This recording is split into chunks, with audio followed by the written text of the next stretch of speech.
I used to think the worst betrayals happened in courtrooms, not at a cluttered kitchen table. But when my mother looked me in the eye and said Lily didn't deserve her 16th birthday party, I knew this wasn't about discipline, it was a demolition. She didn't just want to cancel a celebration, she wanted to rewrite my daughter's character to cover the secrets rotting beneath our family's floorboards. I should have known that in this house. Love is always conditional. The fluorescent lights at Halston Creek Health Partners always seemed to hum at a frequency designed to induce a migraine, specifically around 3 in the afternoon. I stared at the dual monitors in front of me, scrolling through a labyrinth of denied insurance claims and mismatched procedure codes.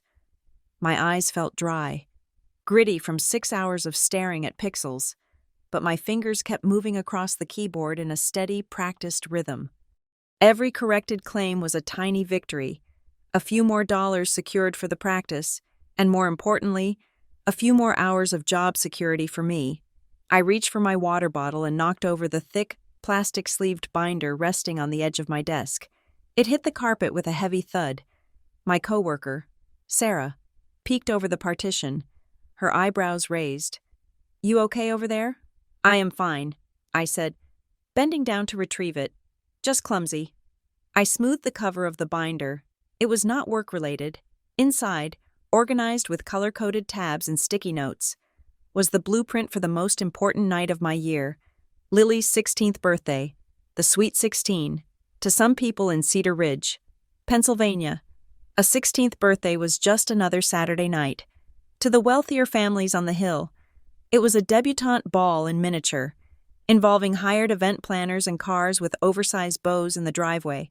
For me, for us, it was a victory lap. It was proof that despite the divorce, despite the single income, despite the small townhouse that felt cramped when the winter gear piled up in the hallway, we were making it. I had been saving for 3 years, diverting $20 here and $50 there into a separate high-yield savings account nicknamed the Big Day. I flipped the binder open to the first page. The venue deposit receipt for Everwin Hall was clipped to the front. It was not the grand ballroom, but the garden room, an airy, light-filled space with French doors that opened onto a stone patio. It was perfect. Lily had picked out the color scheme herself. Sage green and pale gold. No hot pink, no glitter explosions. She wanted it elegant. She wanted to feel grown up. I ran my finger over the playlist track list she had printed out the night before. It was a mix of vintage pop and current indie bands I had never heard of.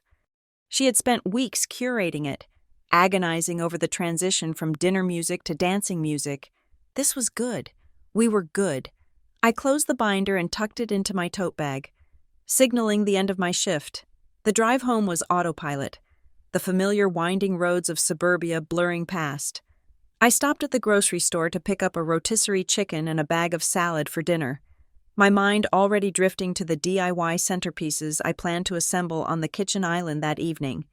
I had found a tutorial on using silk flowers and floating candles that looked expensive but cost pennies if you bought the glass vases in bulk.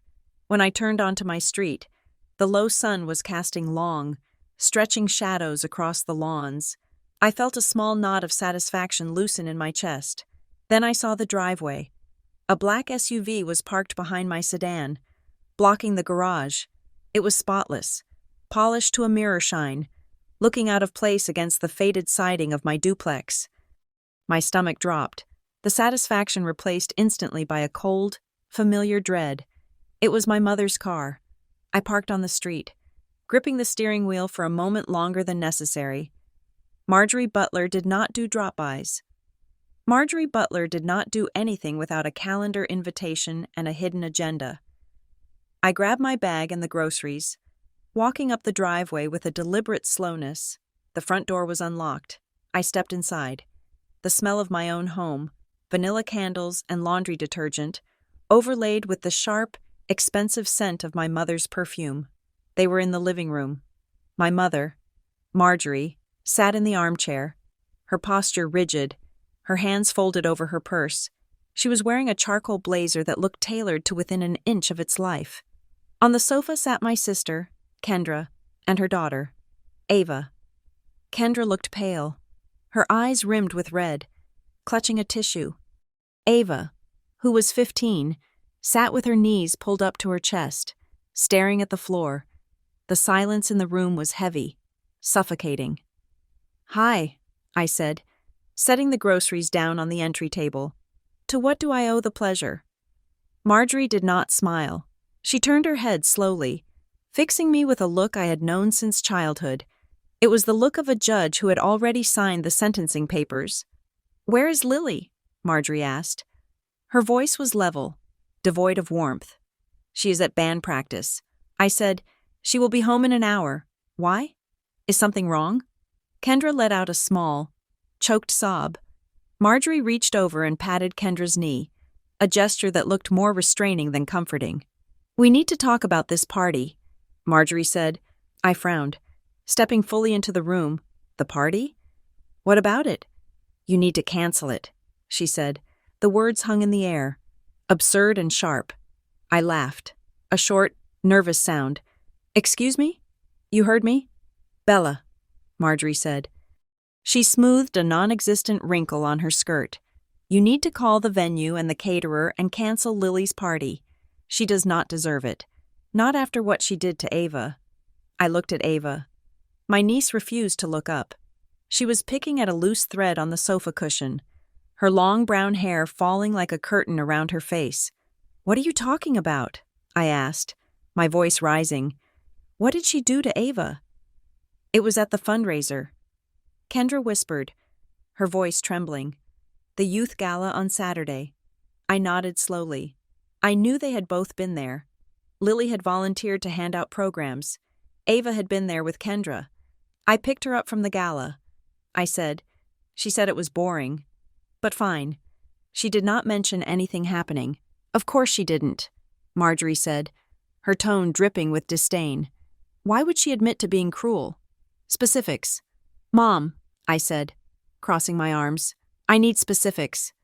If you are coming into my house and telling me to cancel my daughter's 16th birthday, you need to tell me exactly what she is accused of doing."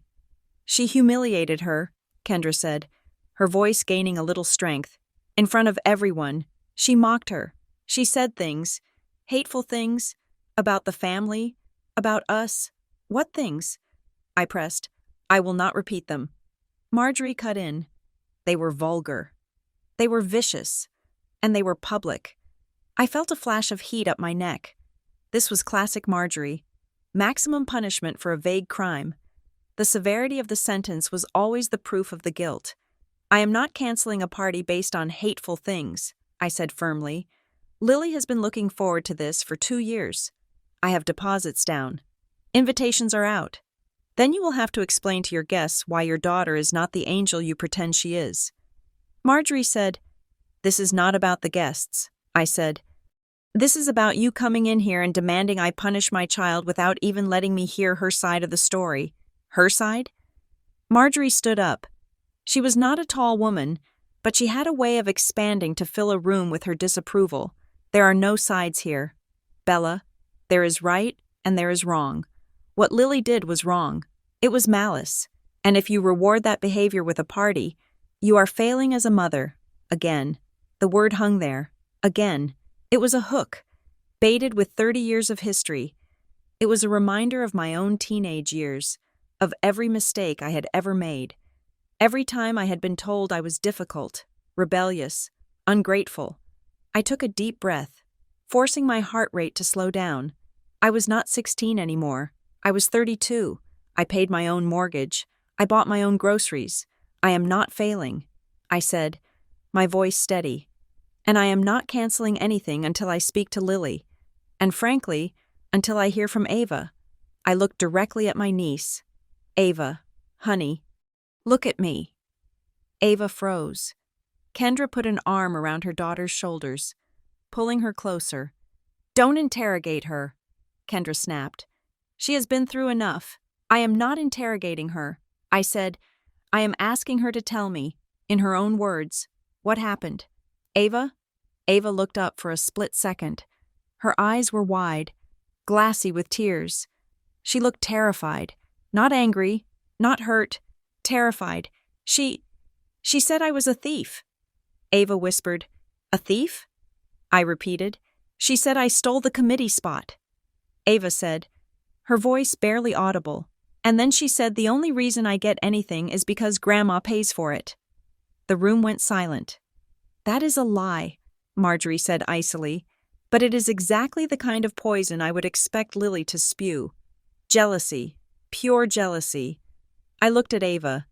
There was something rote about the way she said it, like she was reciting lines from a play she hadn't memorized very well. And she said it in front of people, I asked. Everyone, Kendra said. Okay, I said. I will talk to Lily. You will do more than talk, Marjorie said. You will teach her humility. You will show her that actions have consequences. You will cancel that party, Bella, or I will make sure everyone in this family knows exactly what kind of girl you are raising. They left 5 minutes later, the air in the house still vibrating with the tension. I locked the door behind them and leaned my forehead against the cool wood. My hands were shaking. I walked into the kitchen and unpacked the groceries.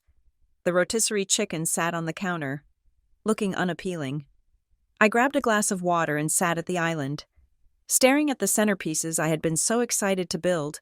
Now, the silk flowers looked cheap. The vases looked fragile. The front door opened an hour later. Mom, I'm home. Lily's voice was bright, clear, untouched by the storm that had just passed through. She walked into the kitchen, her instrument case slung over her shoulder.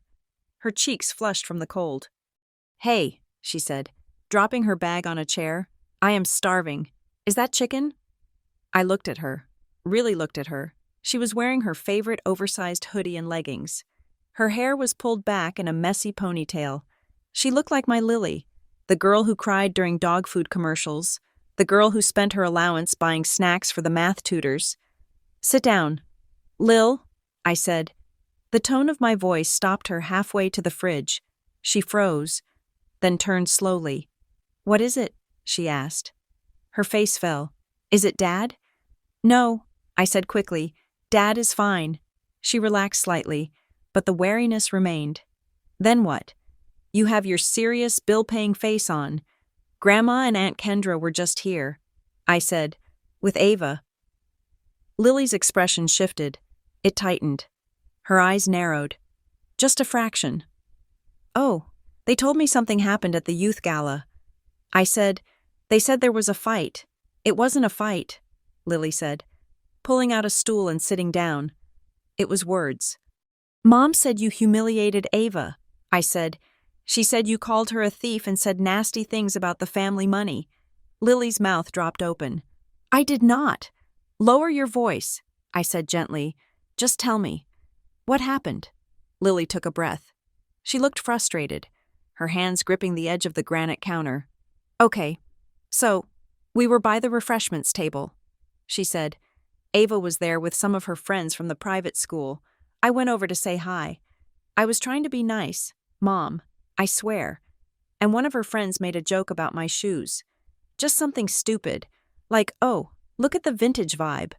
But in that voice, you know? I nodded. I knew the voice, and Ava laughed. Lily continued. She laughed, and I got annoyed, I said. At least I bought them myself. I winced. It was snarky, but it wasn't a capital crime. And then? I asked. Then Ava got weird. Lily said, she started talking about the committee, the planning committee for the winter formal.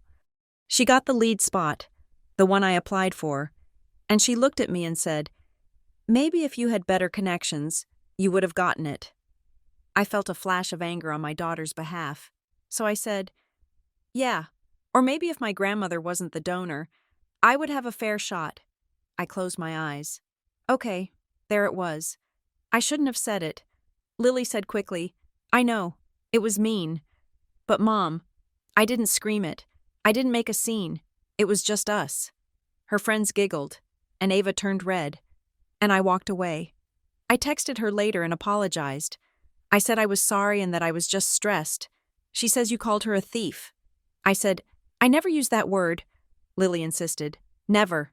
And I never said she didn't deserve things. I pointed out the unfairness. Which is true. Grandma is the donor for the committee fund. I looked at her. Her eyes were clear. She wasn't shifting in her seat. She wasn't looking at the door. She was angry, yes, and defensive, but she didn't look like she was hiding a dark secret. Grandma wants me to cancel your party, I said. Lily went still. What? She says you don't deserve it. She says it would be rewarding cruelty. Lily's eyes filled with tears. Over that?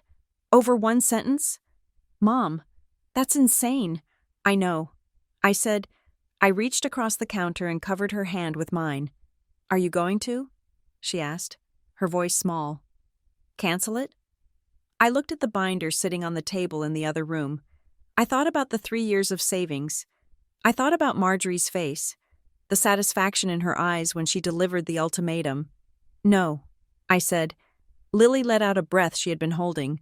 But, I added, holding up a finger, we are going to fix this, not by canceling, but by clearing the air. I pulled my phone out of my pocket. I am not letting this turn into a Cold War where they talk about you behind your back. I dialed Kendra. She answered on the second ring. Did you do it? She asked. No, hello? No, I said. I talked to Lily. Of course. Kendra sighed. And let me guess. She is the victim. She admitted she made a comment about the committee. I said, she admitted it was snarky. She says she apologized, but she denies calling Ava a thief or making a scene. She is lying. Bella. Kendra said, then let's prove it. I said, I want to sit down. Tomorrow. My house, you, me, Lily, and Ava. No screaming. No accusations. We are going to sit at the table, and they are going to look each other in the eye and say what happened. I am not subjecting Ava to that. Kendra said, she is fragile right now. If she is strong enough to accuse my daughter of something that could ruin her reputation, she is strong enough to look her in the eye. I said, if Lily is lying, I want to know, but I'm not canceling a 16th birthday party based on hearsay. There was a long silence on the other end. Fine, Kendra said, tomorrow night, but Mom is coming too. No, I said. Just us. Mom is coming, Kendra repeated, her voice hardening. Or we don't come. I gritted my teeth. Fine. 7 o'clock. I hung up and looked at Lily. She looked pale. You have to face them. Lil, I said, if you are telling the truth, you have nothing to be scared of. I'm not scared of the truth, Lily said quietly. I'm scared of Grandma. I didn't tell her that I was too. The next day at work was a blur. I could barely focus on the billing codes. Every time my phone buzzed, I jumped, expecting a text from Marjorie adding new conditions to the meeting. I left work early, racing home to tidy the already clean living room. I wanted neutral ground. I put out a plate of cookies, which felt ridiculous, like I was trying to bribe a jury. At 6:30, Kendra called. We are going to be late, she said. Okay, I said. Everything all right? Kendra hesitated.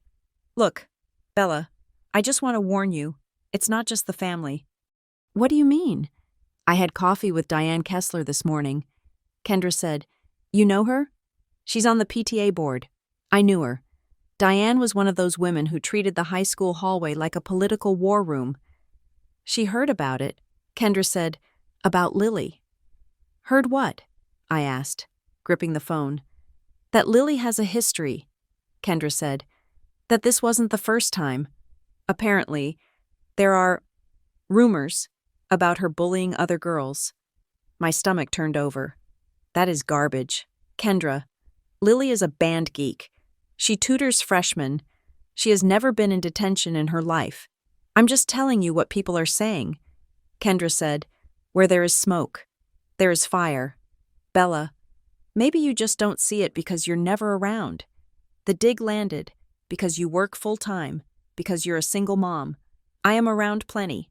I snapped, just get here. I hung up and paced the kitchen. A history? It was absurd. Lily's biggest behavioral issue in middle school was talking too much in history class. But the seed of doubt, once planted, is a weed. It grows fast. I found myself thinking back to nights I had worked late. Had I missed something? Was there a side to Lily I didn't see? No. I shook my head. This was the game. Marjorie and Kendra's favorite game. Gaslight the reality until you doubt your own eyes. At 7:15. The house was silent. They weren't here. At 7:30. My phone rang. It was an unknown number. Hello? Ms. Butler? This is Sarah from Everwin Hall. My heart stopped. Hi. Sarah, is everything okay? Well, she paused. Her voice was professional, but strained. I wanted to call you directly because, well, we received a disturbing phone call this evening. A call? I asked. Yes, an anonymous tip. Actually, the caller expressed concern about us hosting your event next weekend. They mentioned a bullying incident. I felt the blood drain from my face. They asked if we wanted to risk our reputation by hosting that kind of family. Sarah continued. They suggested there might be protests? Or some kind of disruption? Protests? I repeated. For a Sweet 16? I know. It sounds extreme, Sarah said, but we have a zero-tolerance policy for harassment on the property, and if there is a risk of a public altercation, there won't be. I said quickly. Sarah, listen to me. This is a family dispute, a personal misunderstanding that is blowing out of proportion. There is no bullying. There is no risk. I need to be sure. Ms. Butler, she said, we can't have police showing up. We can't have trouble. You won't. I promised. I am handling it. Please, do not cancel the date. She hesitated. I won't cancel it yet, but I need you to confirm that this is resolved by Monday, or we might have to rethink the contract. I understand. I said. I hung up the phone and stood in the middle of my kitchen. The silence of the house pressed in on me. Kendra hadn't shown up. Marjorie hadn't shown up. They weren't coming to the sit-down. They had never intended to come. Instead, someone had called the venue. This wasn't just a family argument. Marjorie didn't just want to teach Lily a lesson. She was trying to scorch my daughter's reputation. She was trying to make Lily untouchable, uncelebrated. She wanted to isolate us. Why? Over a snarky comment about a committee spot? It didn't make sense. Marjorie was cruel, but she was calculated. This was too much effort for a petty teen grievance. I looked at the binder on the counter. The sage green napkins, the playlist, the dream I had built for my daughter. Kendra had said Lily had a history. Marjorie had said she doesn't deserve it. They were building a narrative. They were stacking bricks of lies to build a wall around Lily. I walked over to the fridge and took down the calendar. I stared at the date of the party. 2 weeks away. I was not going to let them win. I was not going to let them define my daughter. I picked up my phone and opened a new note. I typed action plan. I needed to find out exactly what happened at that gala. I needed to talk to the people who were actually there, not the people spinning the story. I needed to find out who called the venue. I wasn't just planning a party anymore. I was preparing a defense. I walked to the stairs and called up to Lily. Lil, come down here. She appeared at the top of the stairs, looking anxious. Are they here? No. I said, they aren't coming. She slumped, looking relieved and disappointed all at once. So, what now? Now, I said, looking at her with a fierceness that surprised even me. Now we stop waiting for them to tell us who you are. I grabbed my car keys from the hook. Where are we going? She asked. We are going to get ice cream. I said, and then you are going to tell me every single name of every single person who was standing near that refreshment table. Lily blinked. Why? Because, I said, opening the door, if they want a war, they are going to get a general. We walked out into the cool night air. The black SUV was gone, but the tire tracks were still visible in the gravel of the driveway. I stepped over them, got into my sedan, and turned the ignition. The engine roared to life, loud and defiant in the quiet street. I backed out, my hands steady on the wheel. They thought they could bully us into silence. They thought they could shame us into hiding. They had forgotten one thing. I was a butler too, and I knew exactly how they played. This time, I wasn't the 16-year-old girl crying in her bedroom while the guests were turned away. This time, I was the mother, and God help anyone who came for my child. The waiting room of the Cedar Ridge High School guidance office smelled faintly of sanitizer and anxiety. I sat in a molded plastic chair that was too low to the ground, my knees elevated at an awkward angle, watching the clock tick. It was 8:10 in the morning. I had called in late to Halston Creek, blaming a plumbing emergency, because this, the defense of my daughter's character, could not wait until lunch. The door opened, and Ms. Tara Winslow beckoned me in. She was a woman who radiated a professional calmness, wearing a cardigan that looked soft enough to absorb teenage trauma. "Mrs. Butler," she said, gesturing to the seat opposite her desk. "Thank you for coming in."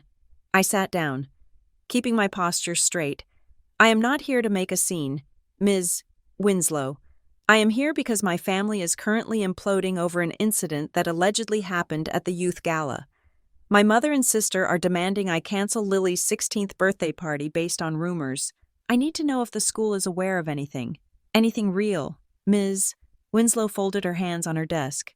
She looked tired. "We do try to keep out of weekend events," she said carefully. "However, in a town like Cedar Ridge, the weekend often bleeds into Monday morning. So you have heard something." I said. Ms. Winslow nodded slowly. "There was a disruption in the cafeteria yesterday. Not a fight, just a distinct cooling.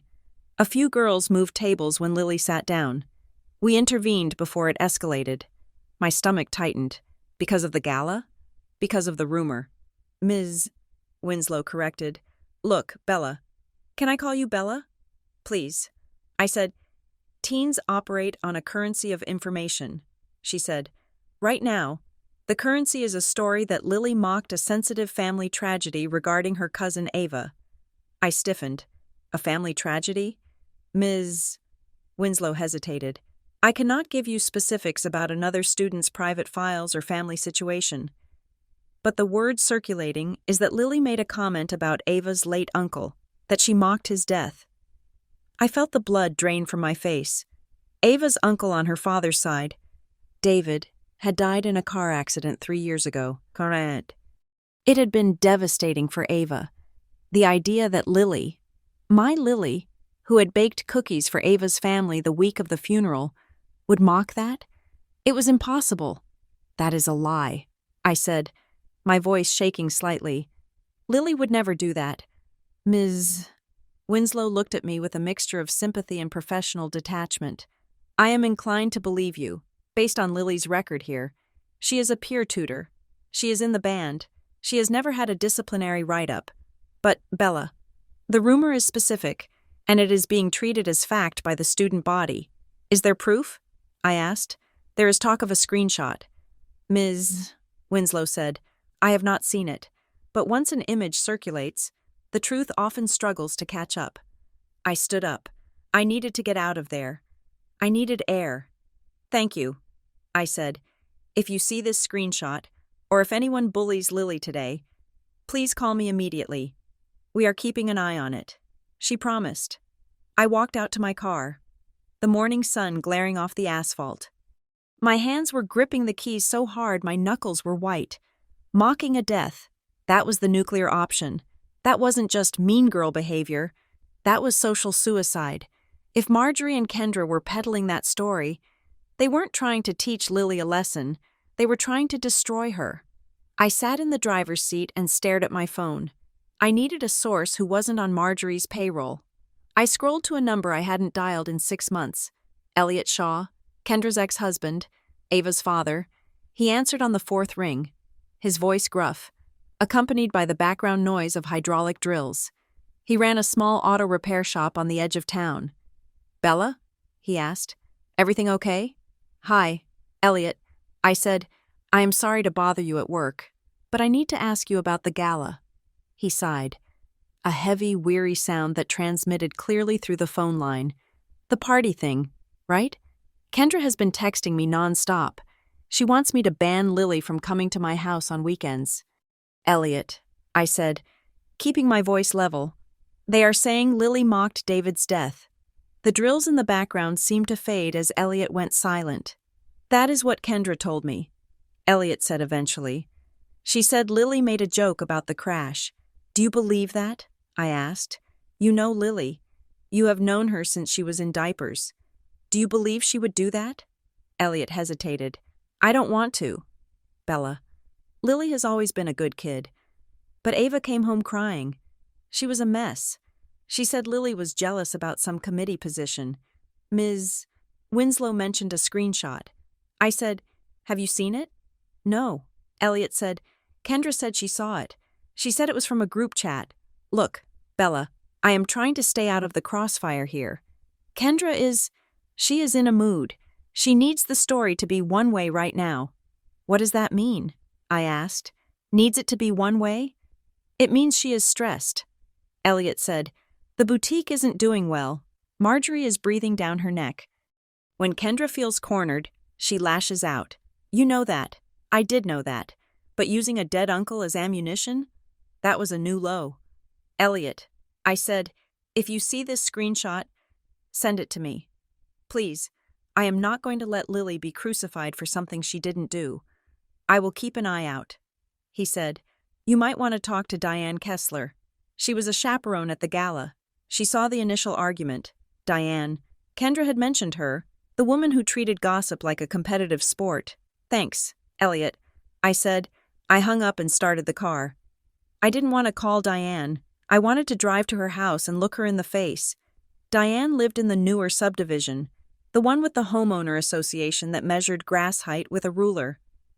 I drove there, rehearsing my opening lines. I needed to be the concerned mom, not the angry sister.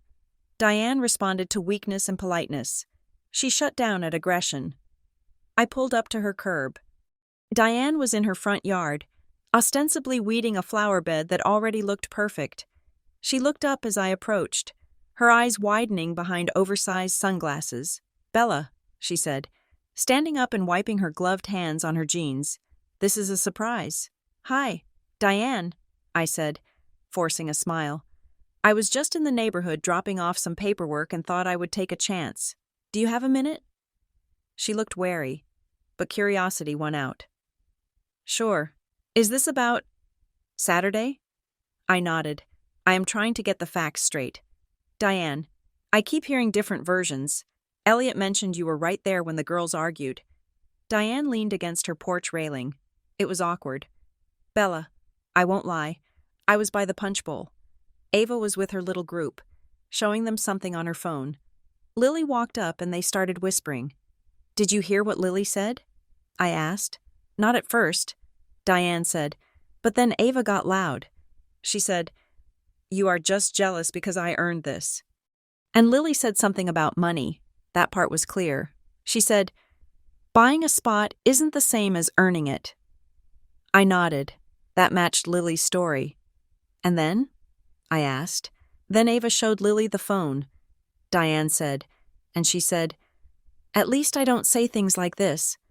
Like what? I pressed. Diane lowered her voice, leaning in as if the rhododendrons were listening. The screenshot. Bella. Ava showed me later. It was a text from Lily. It said, well, it was a picture of a car crash with a laughing emoji, and the caption said, guess some people just can't drive. The air left my lungs. It was worse than I thought. It was monstrous. Diane saw the shock on my face. Bella. I know you love her, she said, her voice softening with pity. But teenagers hide things. That text. It was sent from her handle. I saw the name at the top. When was it sent? I asked, my mind racing. Diane shrugged. It was an old chat. I think, but Ava said Lily brought it up again to hurt her. Thank you. Diane, I said, I felt sick. I needed to leave before I threw up in her pristine flower bed. I drove straight to Halston Creek, but I couldn't go in. I sat in the parking lot and called the school. I needed to pick Lily up, now. 40 minutes later, Lily climbed into the passenger seat. She looked small, her shoulders were hunched, and she was clutching her backpack like a shield. Mom? She asked. Why are you picking me up? Is Grandma okay? We need to talk. I said, I drove us to a quiet park by the river, away from the school, away from the house. I turned off the engine and turned to her. Lily. I said, I need you to listen to me very carefully. She stared at me, her eyes wide. You're scaring me. Diane Kessler told me what is in that screenshot.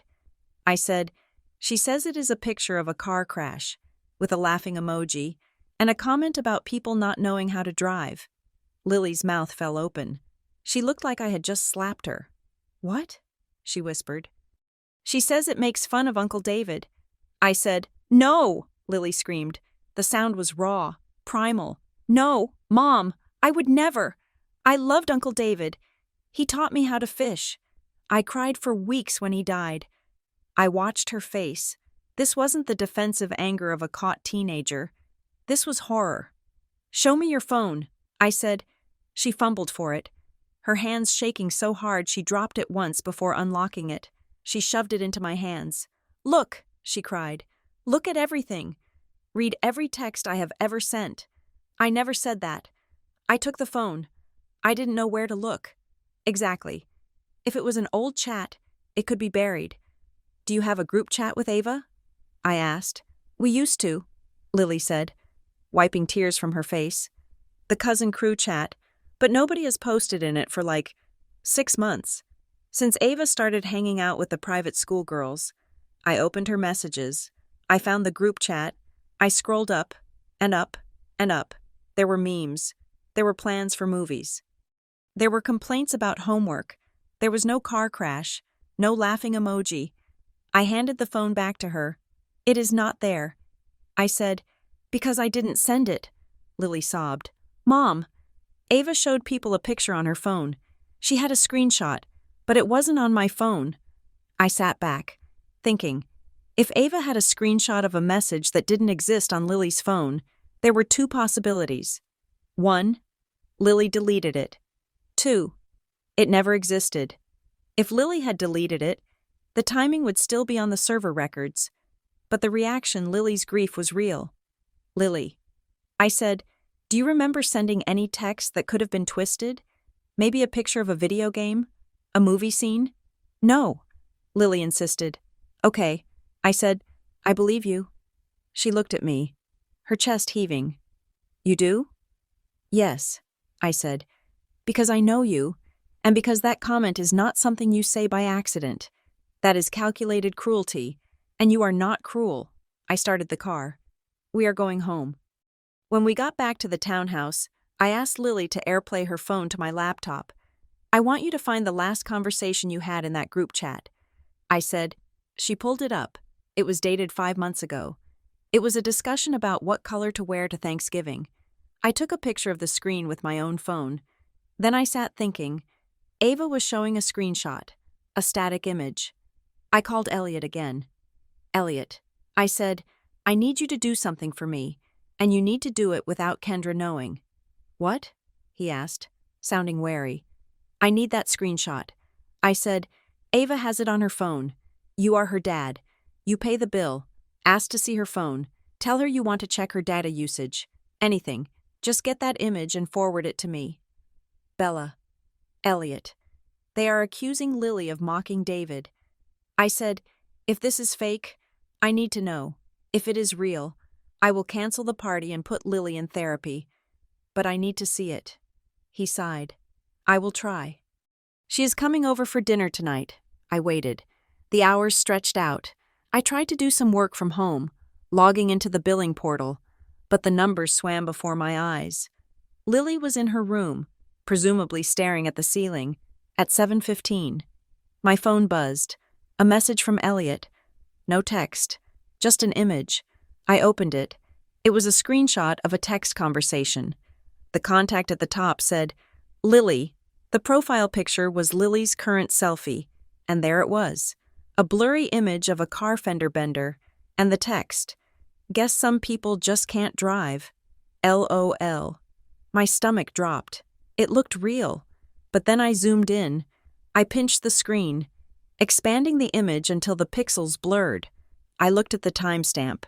Yesterday, 3:42 p.m. Wait, yesterday at 3:42 p.m. Lily was with me. We were driving to the grocery store. I remembered because we were listening to a specific song on the radio and singing along. Her phone was in the cup holder. I looked closer at the text bubble. The spacing between drive and LOL looked uneven. The LOL was slightly higher than the rest of the line, and the font, the tail of the Y in yesterday at the top date marker, looked slightly clipped. Sharper than the system font usually looked. I wasn't an expert, but I knew someone who was. I forwarded the image to Ronan Pike. Ronan was the IT systems admin at Halston Creek. He was a man who lived in the server room and communicated primarily through memes and ticket numbers, but he had a terrifying eye for detail. "Ronan," I typed, "off the record, look at this. Is it altered?" I sat at the kitchen island, staring at the phone. Lily came downstairs, her eyes red. "Did you get it?" she asked. I showed her the phone. She gasped. "I didn't send that. That is not even—" "Mom, look at the time. 3:42. I was with you." "I know." I said, "I remember." 3 minutes later, Ronan replied, "Compression artifacts are all over the place. See the halo around the text bubble? That is a cut-and-paste job. Also, the resolution of the profile pic doesn't match the resolution of the chat interface. It is a sloppy edit, probably done with a free app." I let out a breath I felt like I had been holding for 24 hours. "It is fake," I said. Lily burst into tears again. "Why?" she sobbed. "Why would she do that?" I didn't have an answer, but I had a suspicion. This wasn't just teen drama. This was a weapon. My phone pinged again, an email notification. Subject: lease violation / urgent attention required. It was from Mr. Henderson, my landlord. I clicked it open, my heart hammering against my ribs. "Dear Ms. Butler, I received a concerning call this afternoon regarding your residency at 42 Maple Drive.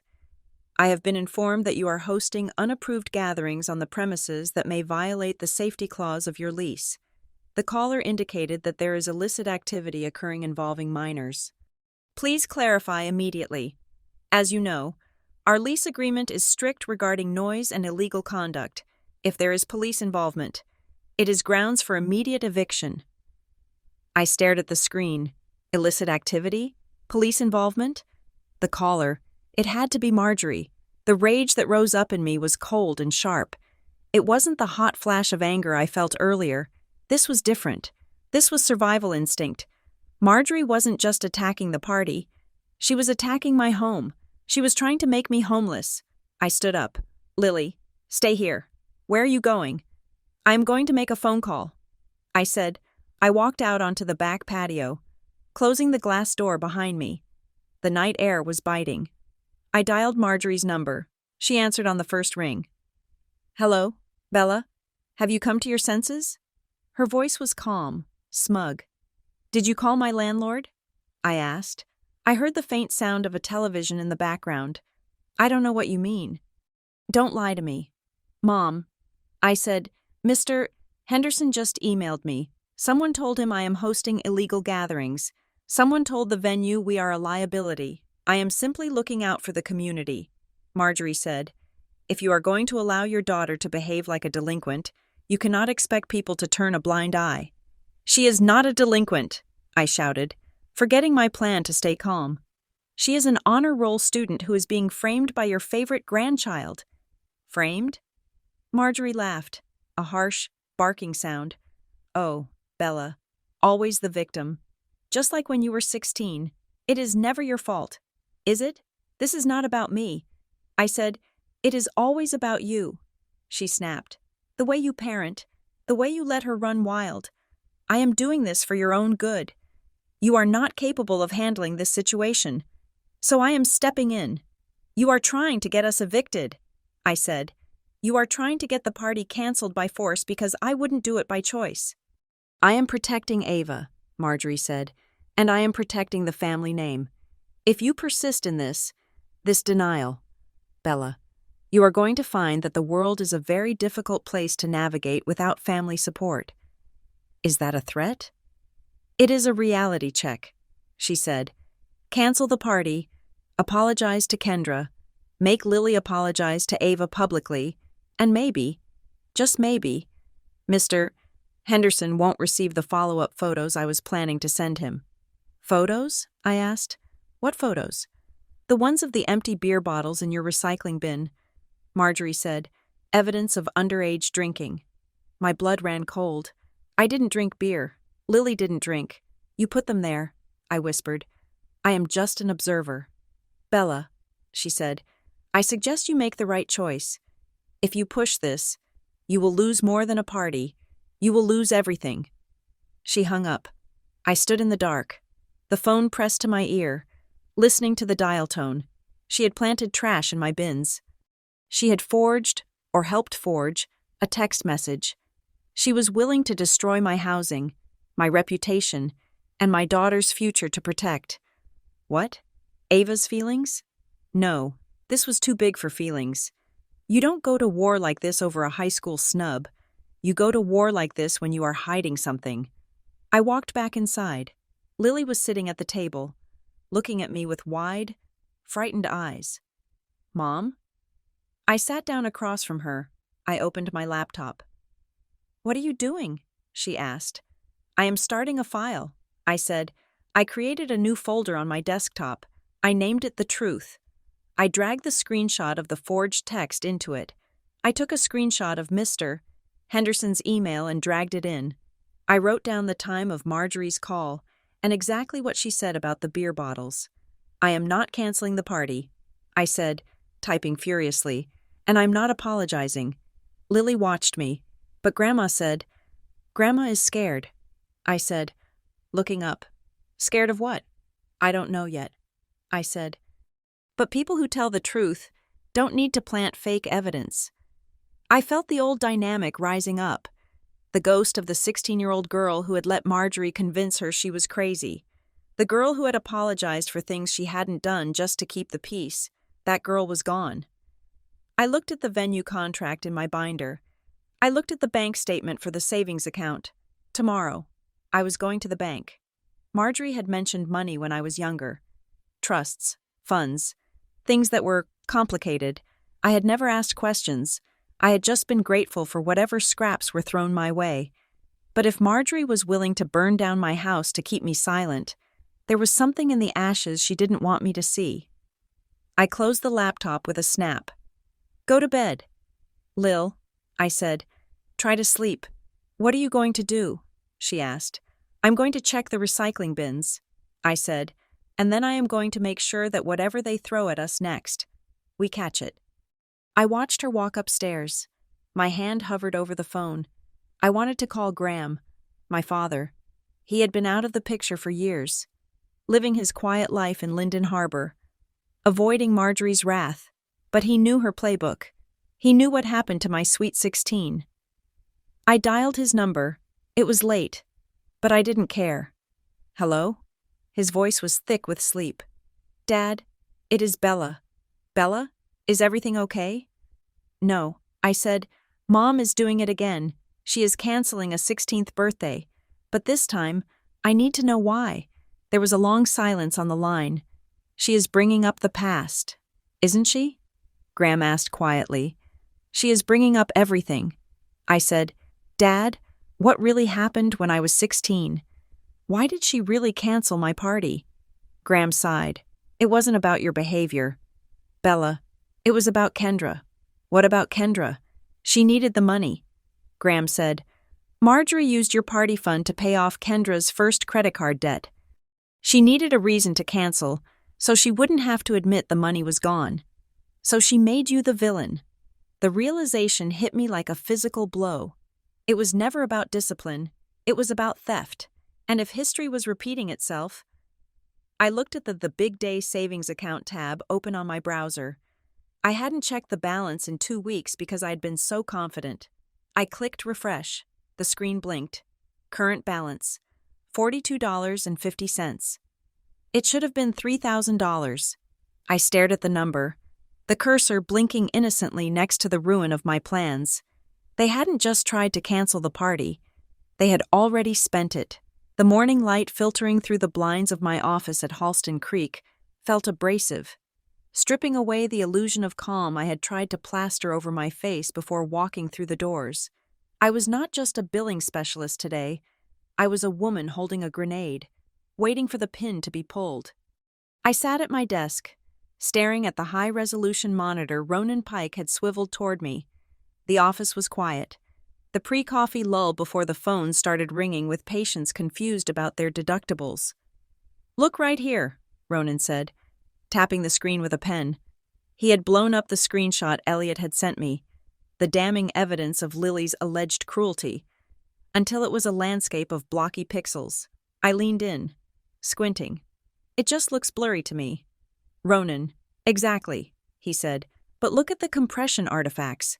You see these little square halos around the text bubble? They are jagged. Now look at the background wallpaper of the chat. It is smooth." I nodded slowly, trying to see what his trained eye saw instantly. "And here," Ronan continued, pointing to the timestamp, "the kerning, the space between the numbers, is off. The 3 is too close to the colon. Apple's system font doesn't do that. It is automatic. This was placed manually." "So it is fake," I said, the words tasting like copper in my mouth. "It is a cut-and-paste job," Ronan confirmed, leaning back in his chair. "A decent one, if you are looking at it on a small screen while walking through a noisy cafeteria. But on a desktop? It falls apart. Someone took a real text bubble, erased the content, typed over it, and pasted it onto a screenshot of a car crash. Can I prove it?" I asked, in a way that matters. Ronan grimaced. "It is not DNA evidence, Bella. I cannot trace the IP address of a screenshot, but any IT professional, or anyone with decent Photoshop skills, would look at this and say it is manipulated. It casts reasonable doubt. Serious doubt. Reasonable doubt was all I needed." I thanked Ronan, bought him a coffee from the break room vending machine, and went back to my desk. I did not open my billing software. Instead, I opened my personal email and drafted a message to Kendra and Marjorie. Subject: The truth about Saturday. I have reviewed the evidence regarding the allegations against Lily. I have consulted with a digital forensic expert regarding the screenshot being circulated. We need to talk. Today, noon, the Bean Leaf on Main Street. Bring Ava. If you want this resolved, be there. I hit send before I could second-guess the authoritative tone. I was done asking. The Bean Leaf was neutral ground. It was public enough to discourage screaming matches, but quiet enough to hear the nuances of a lie. I arrived 15 minutes early, securing a table in the back corner, away from the espresso machine's hiss. I ordered a black coffee and waited. My hands folded on the table to hide the tremor in my fingers. At 12:10, the door chimed. Marjorie walked in first, wearing a camel-colored coat that screamed old money, even though I knew she clipped coupons for detergent. Kendra followed, looking frazzled, her sunglasses pushed up into her hair.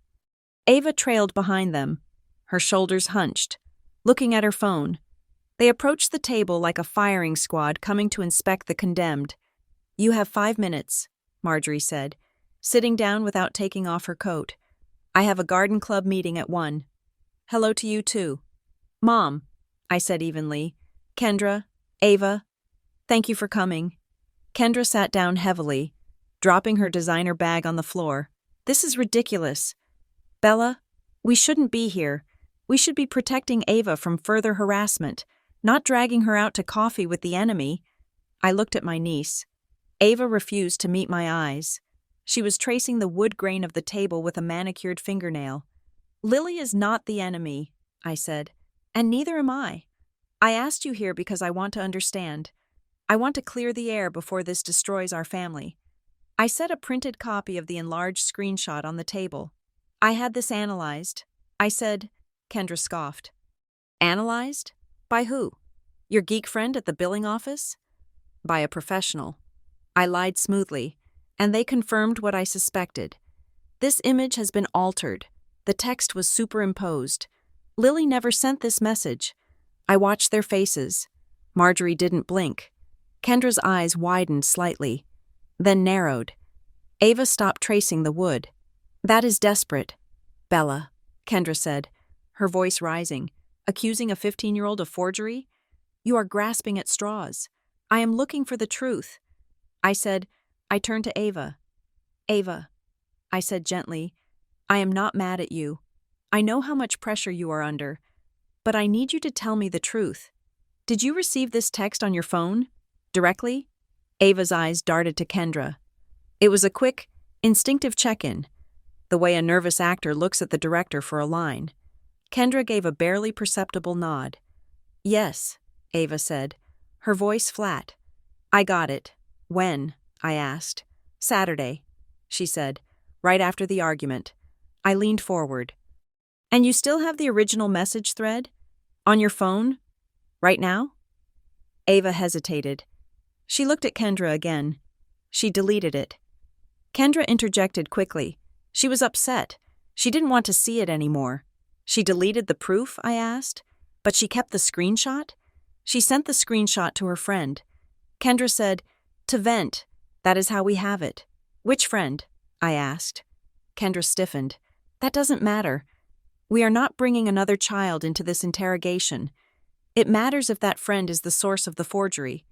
I said, name the friend. Kendra, if this is real, you have nothing to hide.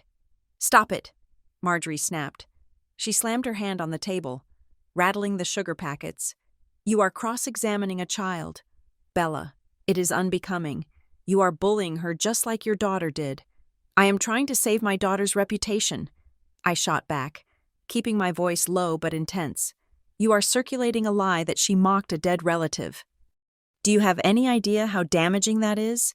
She did mock him, Kendra cried out. Even if the text is whatever she said it, she laughed about it. Ava, I said, ignoring Kendra. Look at me. Did Lily laugh about Uncle David? Ava's lower lip trembled. She acted like she was better than us. That is not the same thing, I said. She said I didn't earn my spot. Ava burst out, the first real emotion she had shown. She said I was a charity case.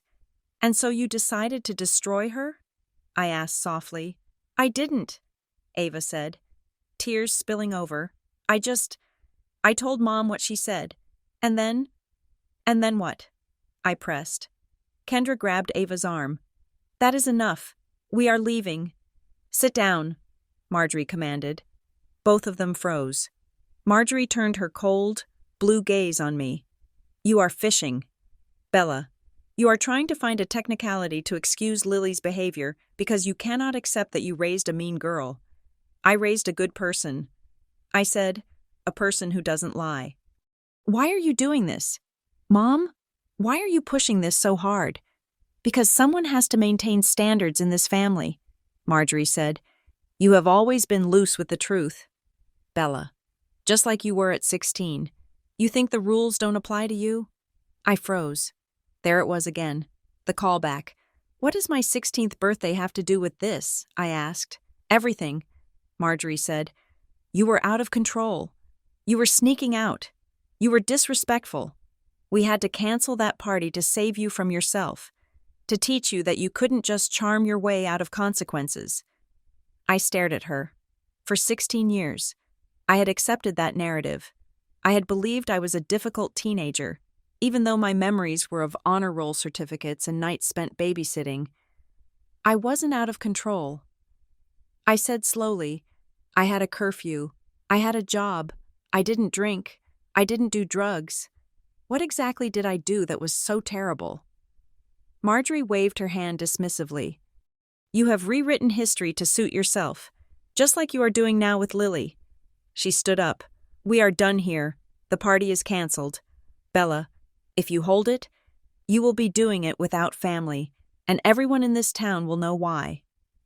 She marched out, Kendra and Ava scrambling to follow in her wake like dinghies behind a battleship. I sat in the cafe for a long time, watching the steam curl off my cold coffee. You were out of control. It was a line I had heard 1,000 times. But today, sitting in the wreckage of my own daughter's happiness, it rang hollow. It didn't sound like a memory. It sounded like a script. I thought about the edited screenshot, the friend who couldn't be named, the landlord calling about illicit activity. It was all manufactured. And if they were manufacturing this, what had they manufactured back then? I needed to know. I couldn't fight this war in the present if I didn't understand the battlefield of the past. I took my phone and opened the GPS. I typed in an address I hadn't visited in 2 years. Linden Harbor. My father lived an hour away, in a small, weathered cottage near the bay. He had retreated there after the divorce, surrendering the house, the car, and his spine to Marjorie in exchange for peace. I got in my car and drove. The suburbs of Cedar Ridge gave way to rolling hills, and then the flat, gray expanse of the marshlands. The drive gave me time to think, to let the anger harden into resolve. Graham Butler was sitting on his porch when I pulled up, whittling a piece of driftwood. He looked older than I remembered, his hair completely white, his face mapped with deep lines. He looked up, unsurprised. I wondered if he had felt the disturbance in the universe, the way old sailors feel a storm coming. "Hello." "Bella?" he said, setting down his knife. "Hi, Dad," I said, walking up the creaking steps. He gestured to the empty rocking chair beside him. "Marjorie?" he asked. "Marjorie," I confirmed. I sat down. The air smelled of salt and decaying seaweed. It was a clean, honest smell compared to the perfumed, stifling air of my mother's living room. "She is trying to cancel Lily's Sweet 16. I said. Graham sighed, a sound like wind moving through dry grass. I figured. "Kendra called me last night. Said Lily was a monster. She isn't." I said. "It is a setup. Forged texts. Lies." Graham nodded, looking out at the gray water. "It is the playbook. Bella." "Page 1. Dad," I said, turning to face him. "I need you to tell me the truth. Not the polite version. The real version. Why was my party canceled? Marjorie said I was out of control. Was I?" Graham chuckled, a dry, humorless sound. "Out of control?" "Bella, you were the most boring teenager in Pennsylvania. You spent your Friday nights organizing your bookshelf. Then why?" I asked, my voice cracking. "Why did she humiliate me? Why did she tell everyone I was grounded for behavior?" Graham picked up the driftwood again, turning it over in his hands. "Because Kendra was failing math," he said quietly, "and Kendra had maxed out a credit card Marjorie had given her for emergencies." I stared at him. "What?" "Marjorie didn't want the neighbors to know Kendra was struggling." Graham explained. "Kendra was the golden child, the reflection of Marjorie's success. If Kendra failed, Marjorie failed. So, Marjorie took the money." "What money?" "The party money," Graham said. "We had set aside $2,000 for your Sweet 16. It was in a cash envelope in the safe. Marjorie took it to pay off Kendra's debt and hire a private tutor so she wouldn't flunk out. I felt the world tilt on its axis.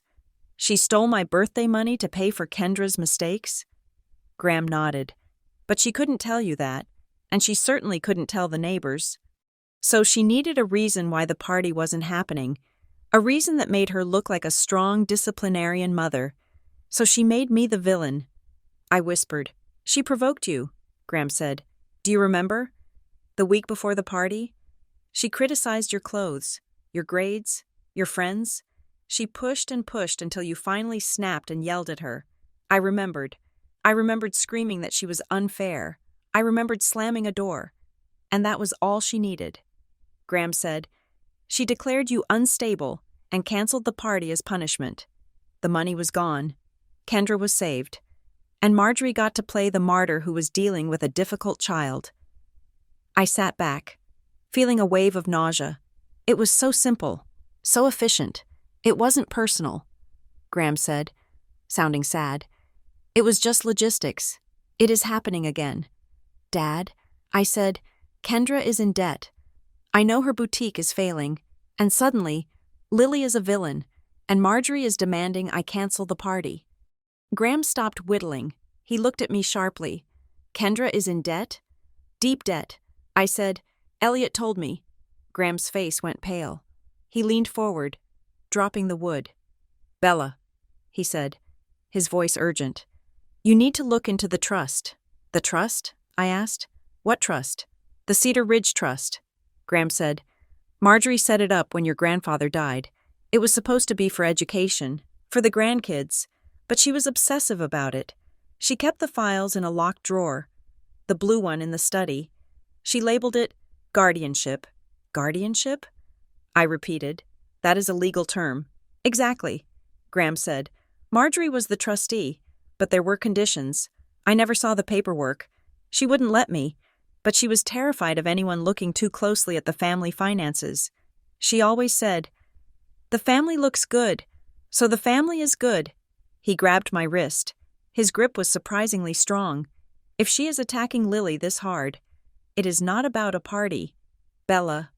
It is a distraction, a smokescreen. She is trying to keep you looking at the left hand so you don't see what the right hand is doing. What is the right hand doing? I asked. Stealing, Graham said grimly. If Kendra is in trouble, Marjorie is moving money. And if she is moving money, she is likely using accounts she thinks you aren't watching. The bank account. The image of the screen flashed in my mind. $42.50. I stood up, my heart hammering against my ribs. Thank you. Dad, I said. Bella, Graham said, standing up too. Be careful. Marjorie doesn't lose. If you corner her, she will destroy you. She will burn the house down with you inside it. She is already trying to evict me. I said, I think the burning has started. I drove back to Cedar Ridge in a daze. The landscape had changed. It wasn't just my childhood that had been a lie. It was the entire infrastructure of our family. We weren't a family. We were a money laundering operation for Marjorie's ego and Kendra's failures. And Lily, my innocent, kind-hearted daughter, was just collateral damage. They were using her reputation as a sacrificial lamb to cover their tracks. By the time I pulled into my driveway, the sun had set. The house was dark. Lily was at band practice, giving me a rare hour of solitude. I walked into the kitchen and sat at the table. I didn't turn on the lights. I thought about the screenshot, the fake screenshot. Why go to the trouble of forgery? Because they needed a scandal big enough to justify canceling the party. Why did the party need to be canceled? Because the money was gone. I had seen the balance of $42.50 on my phone yesterday, but I had been in such a state of shock. I had convinced myself it was a glitch, a banking error. Now, sitting in the dark, I knew it wasn't an error. I opened my laptop. I logged into the bank portal again. $42.50. I clicked on Transaction History. My breath hitched. Withdrawal. $1,200. 00. Transfer to external AXT. Ending in 8890. Withdrawal. $1,500. Transfer to external AXT. Ending in 8890. The dates were 2 weeks ago. I stared at the account ending in 8890. It wasn't one of mine. I clicked on the Security tab. Last login, 14 days ago. Device, iPhone 15 Pro. Location, Cedar Ridge. I had an Android. Lily had an iPhone 13. Kendra had an iPhone 15 Pro. I felt a cold clarity settle over me. It was ice, freezing the tears before they could form. They hadn't just bullied my daughter. They hadn't just gaslighted me about my past. They had robbed me. Graham was right. It was a smokescreen. The bullying incident. The mocking the dead uncle. The unsafe gathering calls to the landlord. It was all noise. It was all designed to make me so defensive, so ashamed, so scrambled, that I would cancel the party myself and never ask where the money went. They wanted me to think I was saving face, when really, I was saving them from a felony charge. I closed the laptop. I wasn't going to call them. I wasn't going to scream. Screaming was what the unstable Bella did. I walked to the filing cabinet in the corner of the living room. I pulled out a fresh manila folder. I labeled it Evidence. I printed the bank statements. I printed the transaction logs. I printed the tech analysis of the screenshot. Then I went to the kitchen drawer and pulled out a pad of sticky notes. I started a timeline on the wall. October 15th. Kendra's boutique misses rent. Need to verify. October 20. Money withdrawn from Sweet 16 account. November 1st. The incident at the gala. November 2nd. Marjorie demands cancellation. It fit. It fit perfectly. The front door opened. Lily walked in, looking exhausted but hopeful. "Mom?" she asked, dropping her keys. "Did you meet with them? Did they admit it?" I turned to look at her. In the dim light, she looked so much like I did at 16. Hopeful, naive, waiting for the adults to do the right thing. "They didn't admit it." "Lil," I said softly. Lily's shoulders slumped. "So they still hate me?" "No," I said. I walked over and hugged her, holding her tighter than usual. "They don't hate you. Honey, they are using you, and we are going to stop them." "How?" she asked into my shoulder. I pulled back and looked her in the eye. "By following the money," I said. I didn't tell her about the empty account yet. I couldn't break her heart twice in 1 week. But I knew what I had to do next. I needed to prove not just that the money was gone, but how they took it. I needed to find out how they got my passwords. I needed to find out who external account 8890 belonged to. And I needed to find that guardianship file Dad talked about. Marjorie Butler thought she was playing chess with a toddler. She thought she could knock over the pieces and declare victory. She didn't realize that I had spent the last 16 years learning how to survive her game. And this time, I wasn't playing for approval. I was playing for blood. I went back to the timeline on the wall and added one more note at the bottom, pressing the sticky paper hard against the plaster. Goal: the public reveal. They wanted a show? I would give them a show, but the ending wasn't going to be Lily's humiliation. It was going to be theirs. The glass doors of the First National Bank of Cedar Ridge slid open with a soft, pneumatic hiss, admitting me into the sterile, air-conditioned silence of the lobby. It was 9 a.m. on a Tuesday. I should have been at my desk at Halston Creek, processing claims. But instead, I was sitting in a faux leather chair across from a branch manager named Mr. Eris, watching him type on his keyboard with agonizing slowness. I had the printouts from my home computer in my bag, but I needed them to see it. I needed to hear a human being confirm that I was not losing my mind. "Mr. Aris stopped typing and adjusted his glasses. He looked uncomfortable, the way people often do when they have to deliver bad news that is not technically their fault, but feels like it is. "Ms. Butler," he said, turning the screen slightly away from me. "I see the transactions you are referring to. 2 transfers, one for $1,200 on October 20th, another for $1,500 on October 27th. Both went to an external account." "I know," I said, my hands clasped tightly in my lap to stop them from shaking. "I did not authorize them. I want to know how they happened." "Mr. Aris sighed. "The system shows that the login was verified. The user entered the correct username and password. When the device was unrecognized, a security code was sent to the recovery email on file, and that code was entered correctly. My username and password." I repeated, "And the recovery email." I paused. "Which recovery email?" "Mr. Aris?" "Because my email is the same one I have had since college." He clicked a few more times. "That is the thing. Ms. Butler. The recovery email was changed on October 19th, the day before the first transfer. It was switched back to your original email on October 28th. I felt a cold prickle at the base of my neck. Changed to what?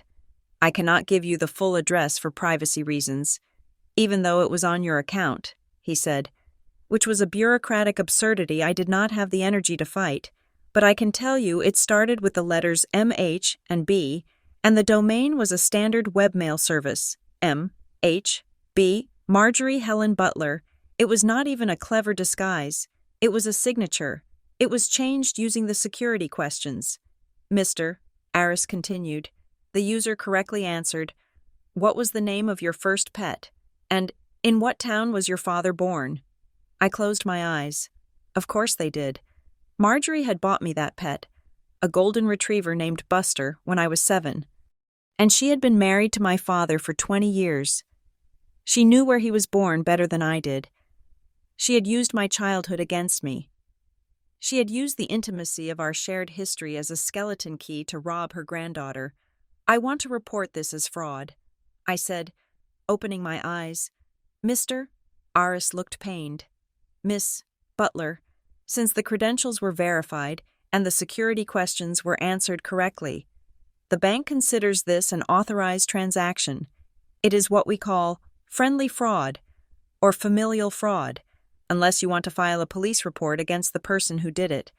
Our hands are somewhat tied regarding reimbursement. File a police report.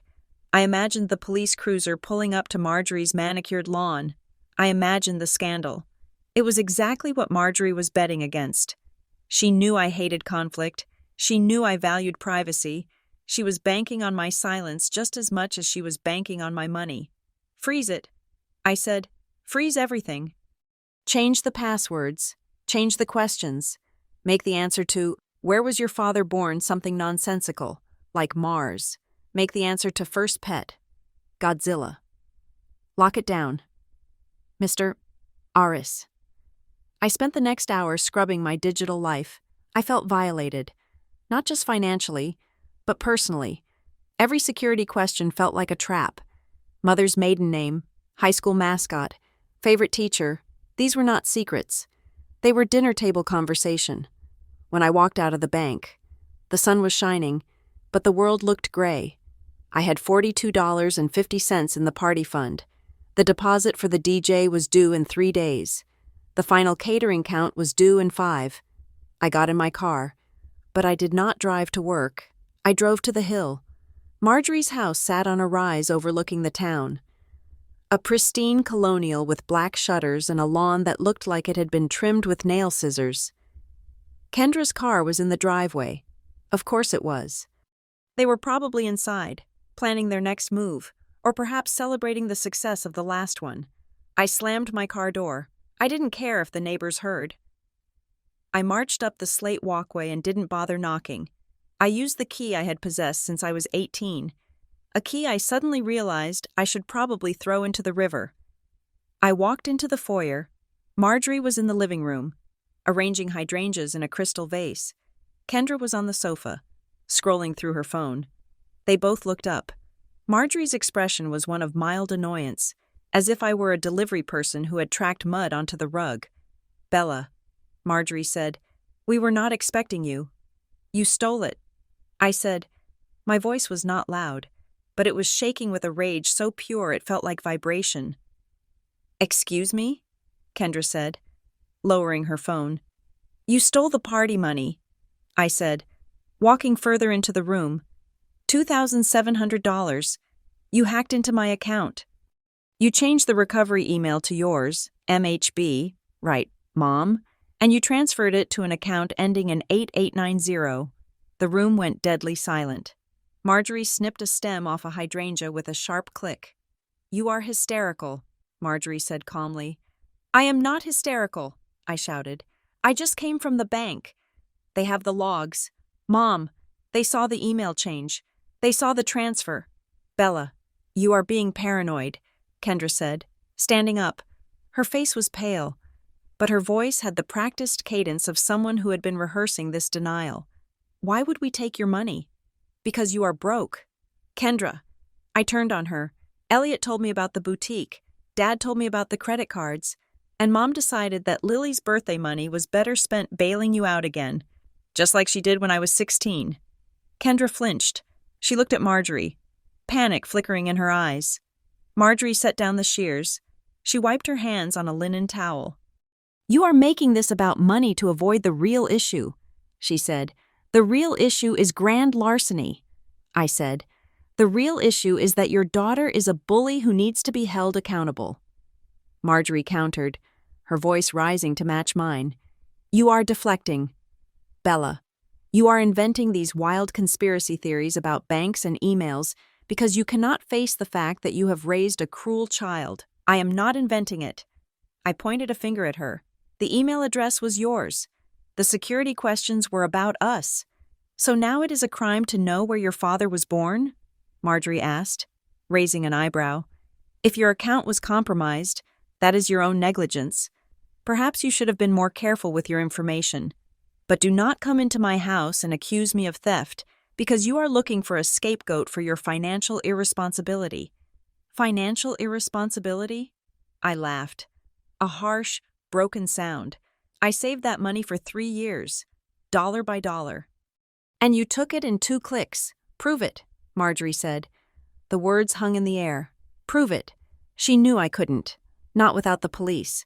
Not without a subpoena for her IP address. Not without dragging the family name through the mud in a way that would stick to Lily just as much as it stuck to them. You think I won't go to the police? I asked. I think you know exactly what happens if you do, Marjorie said softly. You think the rumors about Lily are bad now? Imagine what happens when the town hears that her mother is trying to have her grandmother arrested. Imagine the stories that will come out about your own past, about your instability. She stepped closer to me. You are not going to the police, Bella. You are going to go home. You are going to cancel that party because you cannot afford it anymore. And you are going to tell Lily that it is a consequence of her behavior. That is the narrative. That is the end of it. I looked at her. I looked at the woman who had given birth to me. There was no love in her eyes. There was only calculation. She was a general protecting her territory, and I was just an insurgent to be crushed. I looked at Kendra. She was staring at the floor, unable to meet my gaze. She knew. She had spent the money.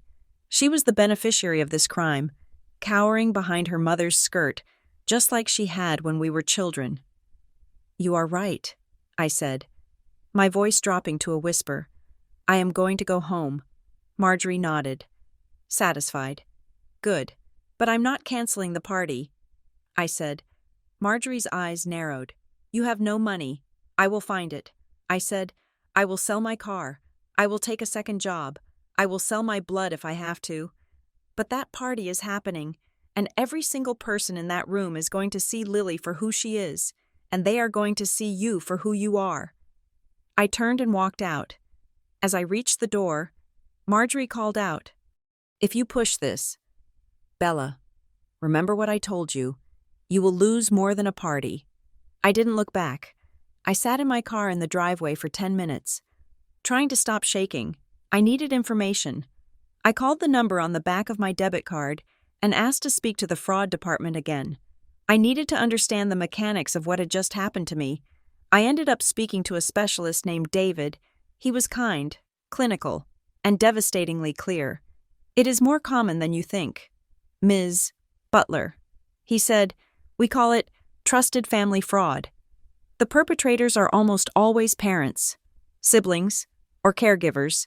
They know the answers to the security questions because they were there when the memories were made. They know your mother's maiden name because it is their name. They know your first car because they bought it for you. So security questions are useless against family? I asked.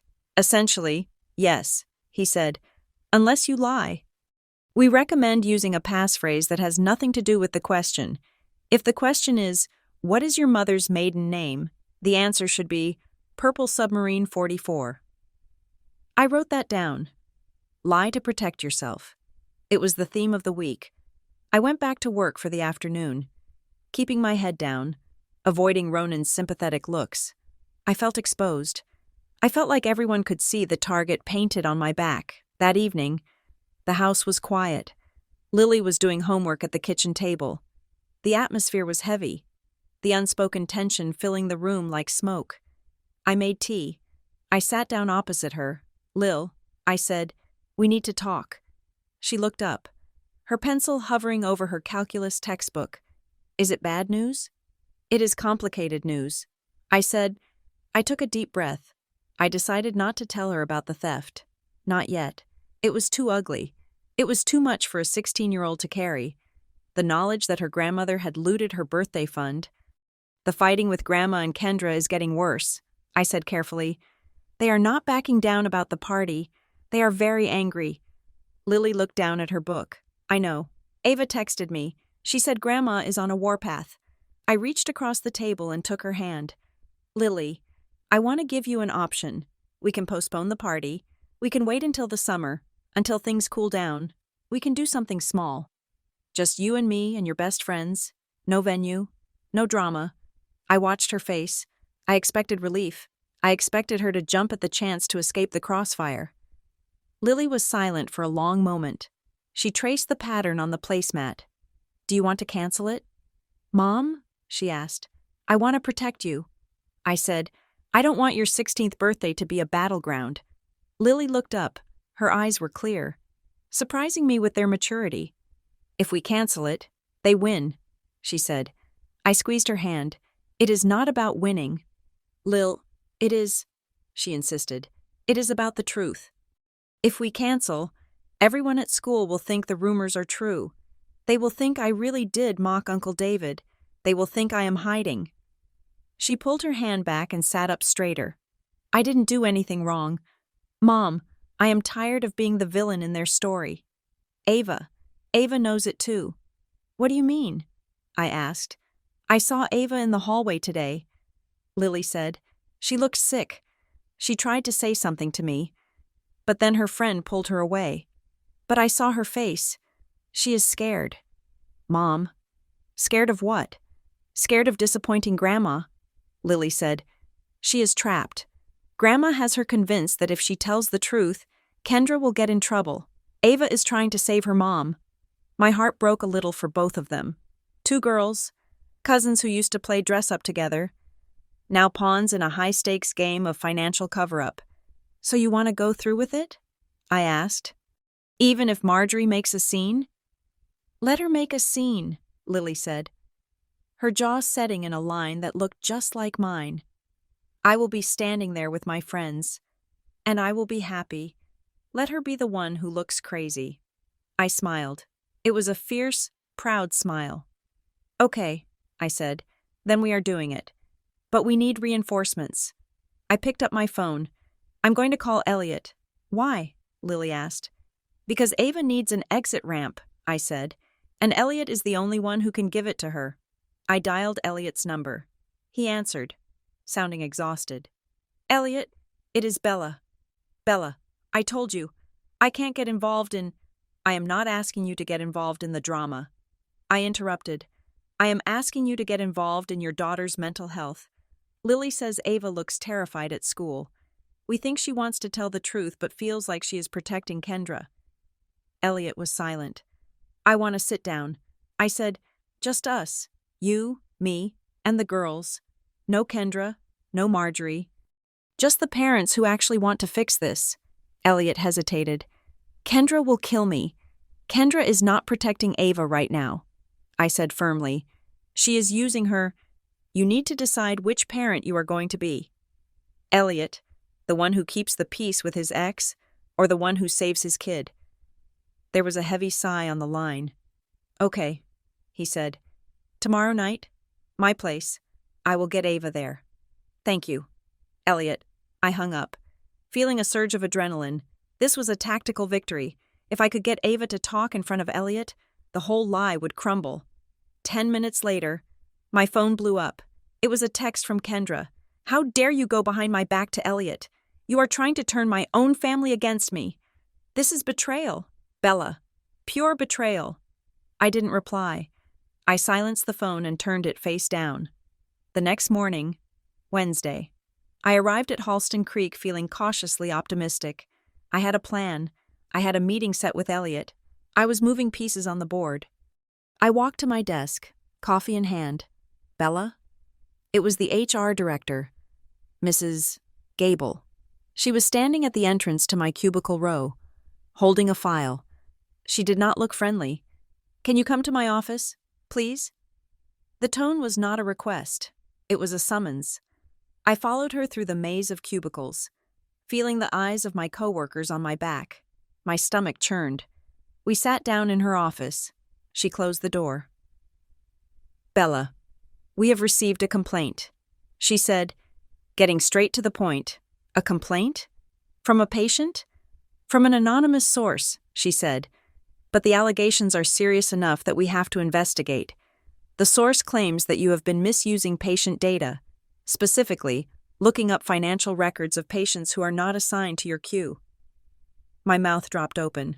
That is a lie. I have never done that. That is a HIPAA violation. I know. Mrs. Gable said, the complaint also alleges that you are creating a hostile work environment by bringing personal drama into the office and using company resources for personal legal matters. I thought of Ronan. I thought of the screenshot analysis. Mrs. Gable, I said, leaning forward. This is retaliation. My family is currently in a legal dispute. My mother and sister are trying to hurt me. This complaint, it has to be them. I cannot speculate on the source. Mrs. Gable said stiffly. But given the nature of the data privacy accusation, we have to follow protocol. Protocol? You are being placed on temporary administrative review. She said, effective immediately. Your access to the billing system is suspended while we audit your logs. Suspended? I felt the blood drain from my face. For how long? Until the audit is complete, she said. Usually 2 weeks. Is it paid? Mrs. Gable hesitated. The first 3 days are paid. After that, you may use your accrued PTO. If the investigation clears you, you will be reinstated. But if I use my PTO, I won't have time off for the party.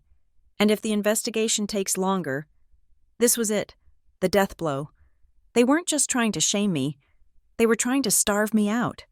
Marjorie knew I lived paycheck to paycheck. She knew that if I lost 2 weeks of income, the mortgage would bounce. The venue balance would bounce. I stood up, my legs feeling like jelly. I need to clean out my desk, I asked. Just take your personal items. Mrs. Gable said, we will escort you out. Walking out of that building, carrying my purse and my water bottle, flanked by the HR director, was the longest walk of my life. I saw Sarah looking at me with wide eyes. I saw Ronan frown and start to stand up, but I shook my head at him. Don't get involved. They will come for you too. I got into my car. I sat there, gripping the steering wheel, staring at the brick facade of the medical center. I was unemployed. Well, suspended, but it felt the same. I had no access to the bank account. I had a landlord threatening eviction. I had a suspended job. I looked at the passenger seat where my notebook lay open. Party, housing, bank, job.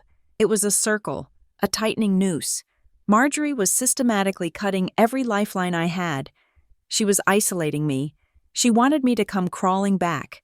She wanted me to call her, weeping, begging for a loan, begging for forgiveness, canceling the party in exchange for the family safety net to be redeployed. She wanted me to be the 16-year-old girl again, powerless, dependent, broken. I felt a tear slide down my cheek. I wiped it away angrily. I looked at myself in the rearview mirror. My eyes were red, but they were hard. I am not 16. I said aloud to the empty car. I started the engine. They had made a mistake, a critical, arrogant mistake. They had assumed that taking everything away from me would make me surrender. They forgot that when you have nothing left to lose, you also have nothing left to fear. I wasn't going to crawl. I put the car in gear.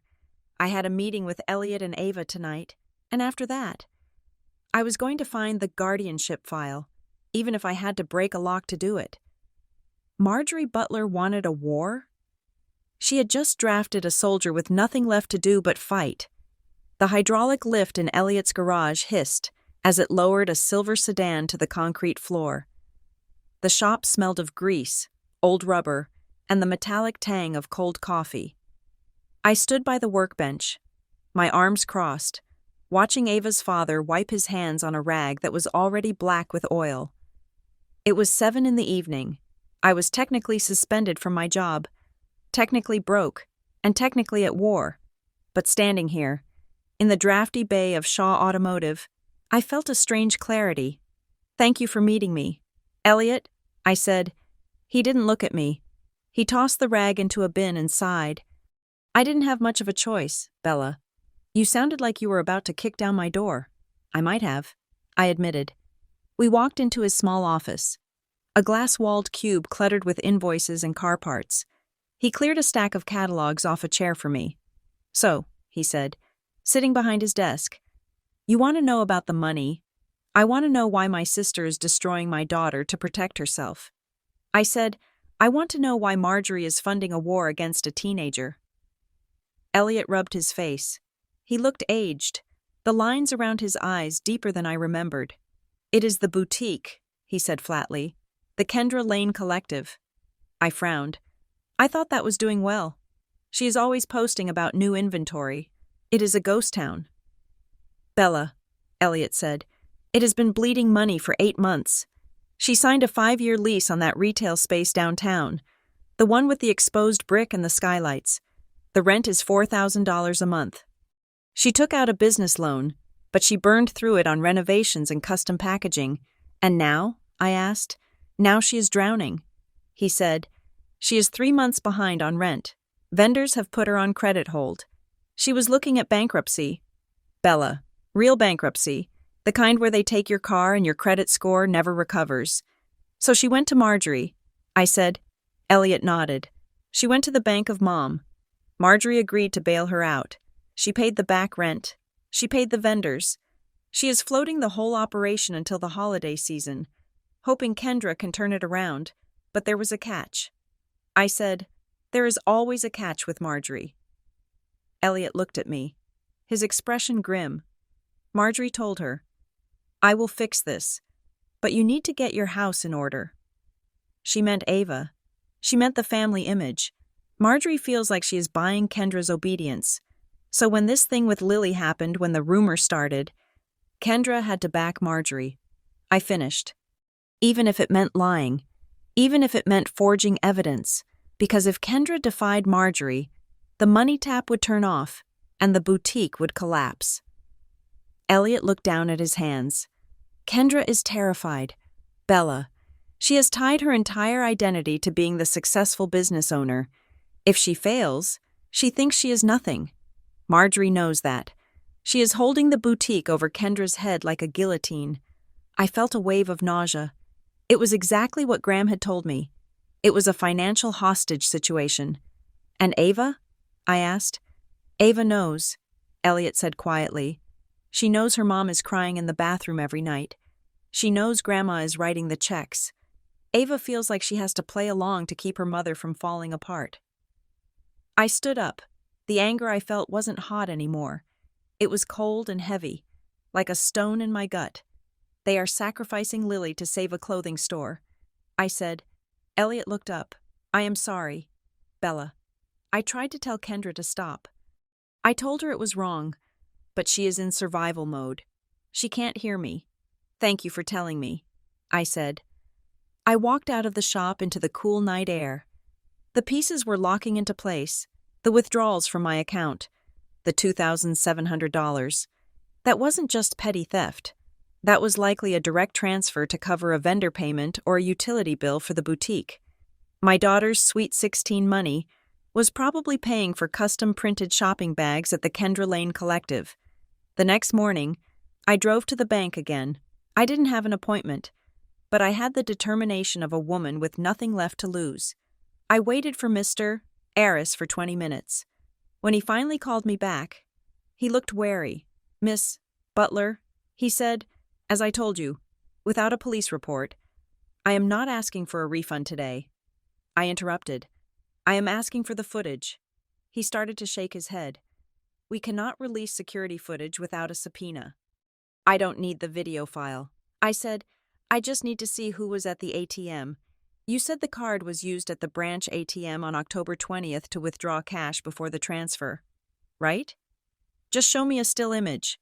Verify for me that it wasn't a hacker in Russia. Verify that it was a person standing in this lobby. Mr. Aris hesitated. He looked at my face, which I imagined looked exhausted and desperate. I can show you a printed still, he said cautiously, but I cannot let you take it, and I cannot verify the identity of the person.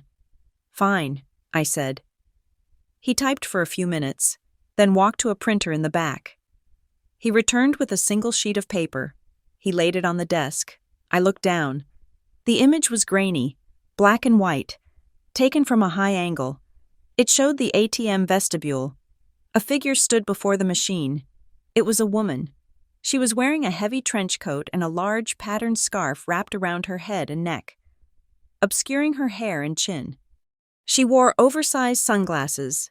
It was a disguise, a deliberate, clumsy disguise. But I knew the coat. It was a Burberry trench my father had bought for Marjorie 10 years ago. And I knew the posture, the way the woman stood with her feet perfectly together, her spine rigid, her purse hooked over her left forearm in a specific, aristocratic crook. It was Marjorie.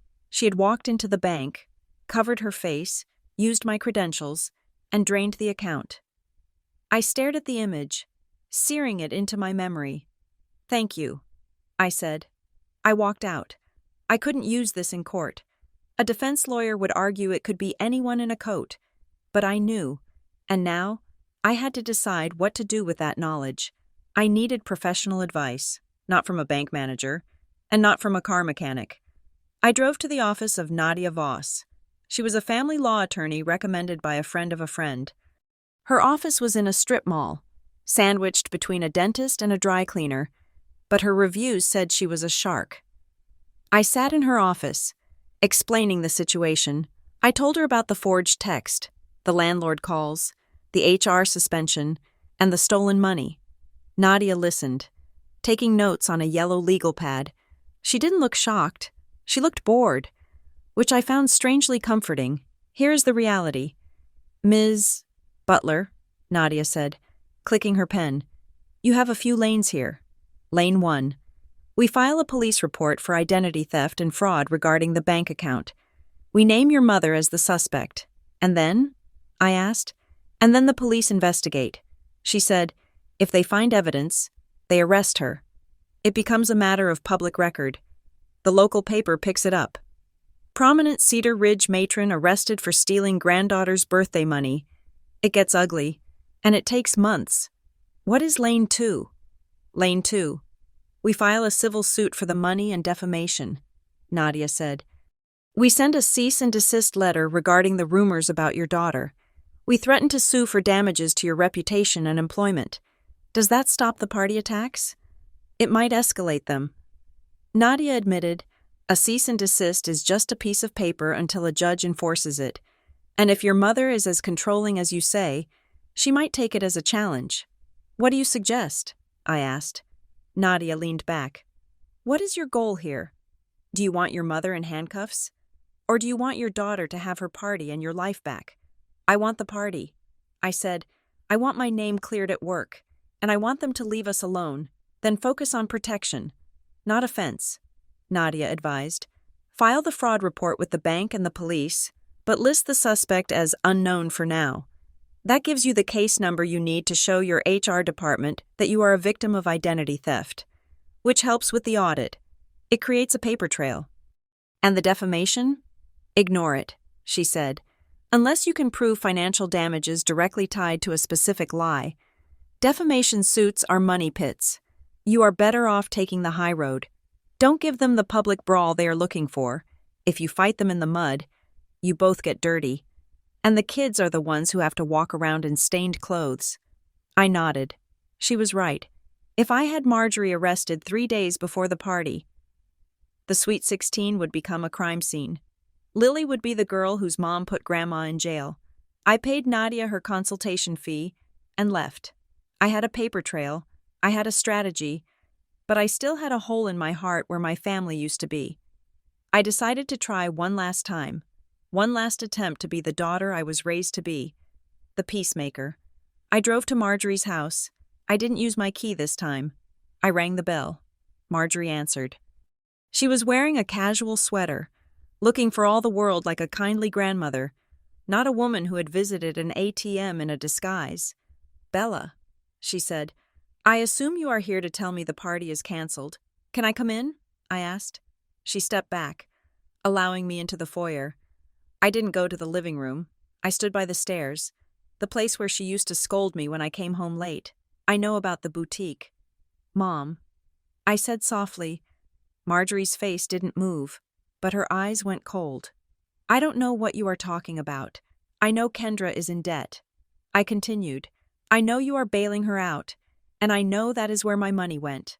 Marjorie smoothed her sweater. "You are imagining things. I am not." I said, "I saw the bank photo, the scarf, the sunglasses. I know it was you." She stared at me. She didn't deny it this time. She just waited. "Mom, listen to me," I said, my voice trembling. "I am willing to let it go. I won't go to the police. I won't tell the rest of the family. I will even apologize to you." "Apologize for what?" she asked. "For whatever you think I did." I said, "For being difficult. For not being the daughter you wanted. For leaving. I will say I am sorry for all of it. I will give you the win." "And in exchange?" she asked. "In exchange, you put the money back."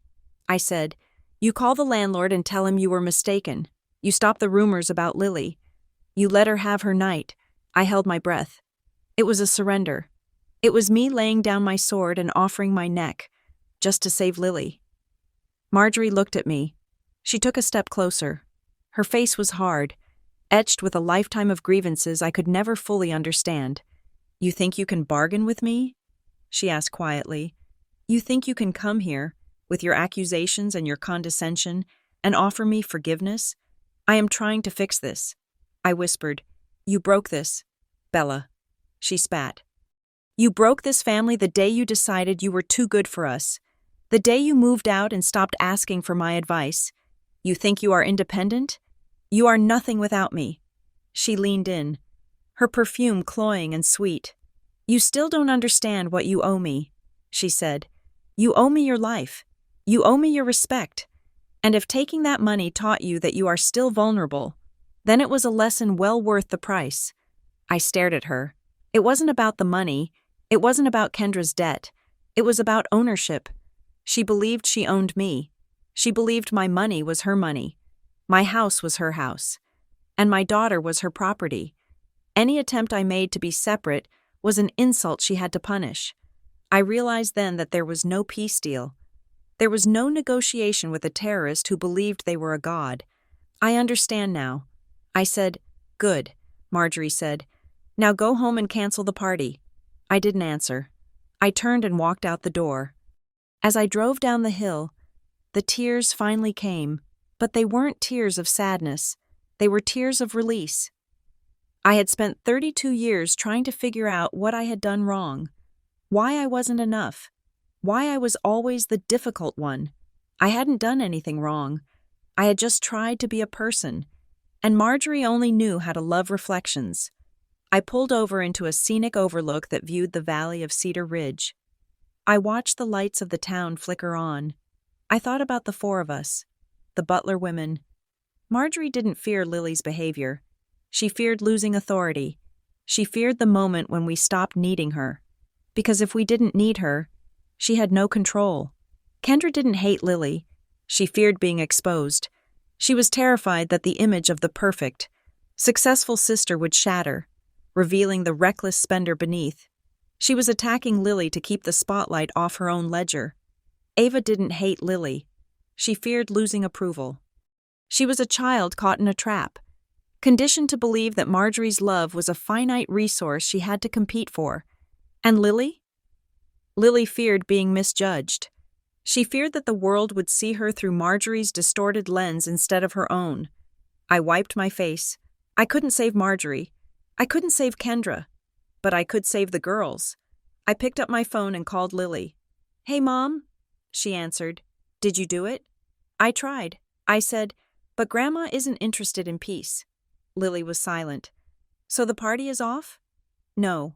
I said, "The party is on, but we are changing the script." "What do you mean?" "I mean, we are not going to fight them," I said. "We are going to rise above them." The next few days were a blur of low-budget planning. Since the money was gone, we improvised. I sold a designer handbag I had bought myself for a promotion 3 years ago to pay the final catering balance. We cut the floral order and decided to use candles, hundreds of cheap, tea-light candles, to create the ambiance. I sat down with Lily and explained the new plan. We are not going to do a big speech about the rumors. I said, we are not going to name Ava. We are not going to defend ourselves against specific lies, because that just gives the lies oxygen. Then what do we do? Lily asked. We do gratitude. I said. We planned a moment in the middle of the party, a village moment. We would publicly thank the people who actually showed up, the teachers, the friends, Elliot. We would flood the room with so much positivity and grace that any negativity from Marjorie would look petty and dark by comparison. It was a good plan. It felt right. Then came Friday. The day before the party, I was at home, packing go-bags for the venue. When the mail arrived, there was a thick, padded envelope addressed to me. No return address. I opened it. Inside was a stack of papers clipped together. The cover sheet read, "The Cruelty of Lily Butler, a timeline of bullying and deceit." My hands shook as I flipped through it. It was a dossier. It contained printed screenshots of the forged texts. It contained printed social media comments from years ago, taken out of context. It contained a typed narrative accusing Lily of psychological warfare against her cousin. It was insane. It was obsessive. And then I saw the sticky note attached to the back. Copies have been sent to the parents of the following guests. It listed 10 names, the parents of Lily's closest friends, the parents of the boy she liked, the PTA president. I felt the blood drain from my head. This wasn't just a threat. This was a nuclear strike. Marjorie, or Kendra, had actually mailed this garbage to the community. They wanted a public collapse. They wanted parents to call their kids and forbid them from going. They wanted Lily to stand in an empty hall, surrounded by candles, humiliated. I dropped the packet on the counter. "Mom?" Lily walked in. She saw my face. She saw the papers. She walked over and picked them up. She read the cover sheet. She flipped through the pages. I expected her to cry. I expected her to scream. Instead, she went very still. "They sent this to everyone?" she asked quietly. "To the parents," I said, my voice choking. "Lily, I am so sorry. If you want to cancel, if you can't face them." Lily looked up. Her eyes were dry. "Did you read this part?" she asked, pointing to a paragraph. "It says I manipulate adults to get my way.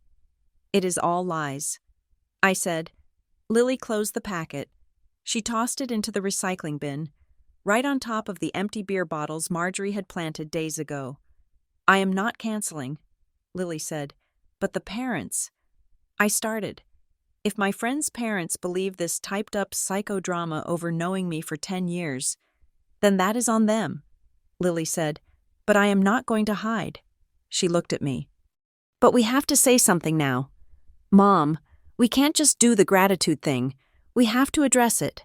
I nodded. "You are right. But how? We tell the truth." Lily said, "But we don't say Ava's name. We don't drag her. We talk about how hard it is to be heard when people are shouting lies." We sat down at the kitchen table. We spent 2 hours drafting a new speech. We carefully removed any anger. We removed any defensiveness. We stripped it down to raw, honest vulnerability. We decided that Lily would speak about rumors and accountability. She would say that mistakes should be handled through conversation, not weaponized gossip. She would frame it as a plea for kindness, not a rebuttal of charges. It was the hardest thing I had ever helped her write. It was the speech of a woman, not a child. That night, the house was quiet. The party was tomorrow. I lay in bed, staring at the ceiling. I knew, with a dark and heavy certainty, that the night would not go smoothly. Marjorie wouldn't just send a packet and hope for the best. She would be there. She would try to make a scene. She would try to force the humiliation she felt she was owed. I rolled over and looked at the clock. 3 a.m. I thought about the folder in my file cabinet. Evidence, the bank photos, the timeline of the boutique's failure, the emails from the landlord. I had the ammunition to destroy them. I could walk onto that stage tomorrow and project the bank fraud evidence onto the wall. I could mic drop the truth about Kendra's debts. But I wouldn't, not unless I had to. I was holding the grenade, but I wouldn't pull the pin unless they charged at us. I closed my eyes. "Stay calm," I told myself. "Keep the teens safe. Let the truth surface." The truth was like water. You could try to hold it back. You could try to dam it up with lies and threats. But eventually, it always found a way through. Tomorrow, the dam was going to break. And I just prayed that when the floodwaters came, my daughter would be standing on high ground. The garden room at Everwin Hall glowed with the soft, flickering light of 300 tea candles. because we had lost the budget for the extravagant floral arrangements. Lily and I had spent the entire morning placing glass votives on every available surface: the windowsills, the mantel, the centers of the round banquet tables. The result was accidental magic. The room felt warm, intimate, and sacred, like a cathedral made of light. I stood by the entrance, clutching a glass of sparkling cider, my heart beating a frantic rhythm against my ribs. It was 7 o'clock. The guests were arriving. I watched them come in. There was Mrs. Gable, the mother of Lily's best friend, who had received the dossier of lies in her mailbox just yesterday. She walked in, spotted me, and gave me a firm, meaningful hug. There was the band teacher. There were the neighbors. They had read the accusations, the timelines, the poisonous gossip, and they had come anyway. And then Lily entered. She wore a dress of sage green silk that caught the candlelight as she moved. Her hair was pinned up, loose strands framing a face that looked both terrified and radiant. When her friends saw her, a group of 10 teenagers huddling by the DJ booth, they erupted into cheers. It wasn't polite applause. It was a roar of solidarity. They surrounded her, hugging her, pulling her into their circle. I felt a knot loosen in my chest that had been tight for 2 weeks. We had done it. We had weathered the storm of forged texts, stolen money, and threatened evictions, and we were standing on the other side. For an hour, it was perfect. The playlist Lily had curated filled the room. The servers passed trays of hors d'oeuvres that we had managed to pay for by selling my handbag. I stood back, watching my daughter laugh, watching her throw her head back in genuine joy, and I thought, this is victory. Then the double doors at the back of the room swung open with a heavy, jarring thud. The music didn't stop, but the conversation did. A ripple of silence spread outward from the entrance, like frost moving across a window pane. Marjorie stood in the doorway. She was not dressed for a party. She was wearing a structured black suit with a high collar, the kind she wore to meetings with her estate lawyer. Beside her stood Kendra, wearing a dark gray dress that looked more appropriate for a funeral, clutching her designer bag like a weapon. And behind them, looking small and pale, was Ava. They stood there, a dark tribunal in the midst of our celebration. My stomach dropped through the floor. They hadn't come to celebrate. They had come to execute the sentence they had passed on us weeks ago. I saw Lily freeze. Her smile vanished. She took a half step back, her hand finding the arm of her friend Sarah for support.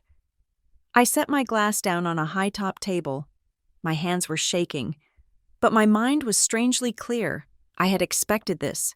I had hoped against it, but I had prepared for it. I walked toward them, meeting them in the center of the room. The guests parted, sensing the violence in the air. "Mom," I said, keeping my voice low.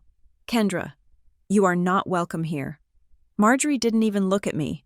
Her eyes were fixed on the crowd, scanning the faces of the neighbors, the parents, the teachers. She was assessing her audience. "We are family. Bella," Marjorie announced, her voice pitching perfectly to carry over the music. "We have a right to be here. You forfeited that right when you tried to get us evicted." I said, "Please leave. Do not make a scene in front of the children. I am not the one making a scene," Marjorie said. She walked past me, heading straight for the small riser where the DJ was set up. She gestured to the DJ. "Cut the music." The DJ, a young kid named Leo, who looked terrified, hesitated. Marjorie stared at him with the imperious weight of a woman who had never been told no. He killed the volume. The silence was deafening. Marjorie turned to face the room. She stood tall, her hands clasped in front of her, the picture of a pained, moral matriarch. "I apologize for the interruption," she said. Her voice was steady, practiced, but there are things that cannot be glossed over with candlelight and music. "I love my granddaughter Lily, but I cannot, in good conscience, celebrate cruelty." A gasp went through the room. I saw Mrs. Gable exchange a shocked look with another parent. "We have tried to handle this privately," Marjorie continued, looking sadly at Lily. We have tried to teach Lily that actions have consequences, that you cannot harm your own family, your own cousin, and expect to be fated like a princess. But since Bella insists on parading this charade, I feel I must speak for the victim. She gestured to Ava, who was staring at the floor, trembling. Ava was humiliated by Lily. Marjorie said, "She was mocked, she was bullied, and instead of an apology, we have been met with denial and hostility." I felt the blood rushing in my ears.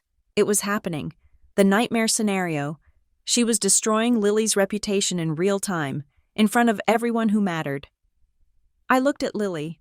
She was crying silently, standing alone now as her friends looked back and forth, confused and frightened. I could scream. I could drag Marjorie off the stage. But that was what she wanted. She wanted the unstable Bella. She wanted the fight. I took a deep breath. I walked over to the riser. I stepped up beside my mother. I didn't grab the microphone. I just stood there, waiting until the room focused on me. "I am sorry to interrupt the party," I said, my voice shaking slightly before finding its footing. "But my mother has raised a serious accusation. And serious accusations require evidence." I reached into my bag, which I had kept over my shoulder. I pulled out a single piece of paper. It was the technical analysis from Ronan Pike. The accusation that Lily bullied Ava is based on a single screenshot of a text message. I said, "A screenshot that has been circulated to many of you in a packet mailed to your homes." Marjorie stiffened. She hadn't expected me to address the packet. "I had that screenshot analyzed by a digital forensic specialist." I continued. I held up the paper. "This is a signed statement confirming that the image was manipulated. The text was superimposed. The timestamps do not align with the server data. Lily never sent that message. It is a forgery." The room went deadly quiet. Marjorie's face turned the color of ash. "That is a lie." She hissed at me, away from the mic. "You paid someone to write that. It is the truth." "Mom," I said calmly, "just like the truth about the bank account." I saw Kendra flinch. She took a step back, bumping into a table. I turned to the guests. "We did not want to bring this here. We wanted tonight to be about gratitude. But I will not let my daughter be branded a bully based on faked evidence." Then, from the shadows near the entrance, a voice spoke up. "She is right." We all turned. Elliot Shaw was walking forward. He was wearing a suit that looked a little tight in the shoulders, and he looked terrified. But he didn't stop.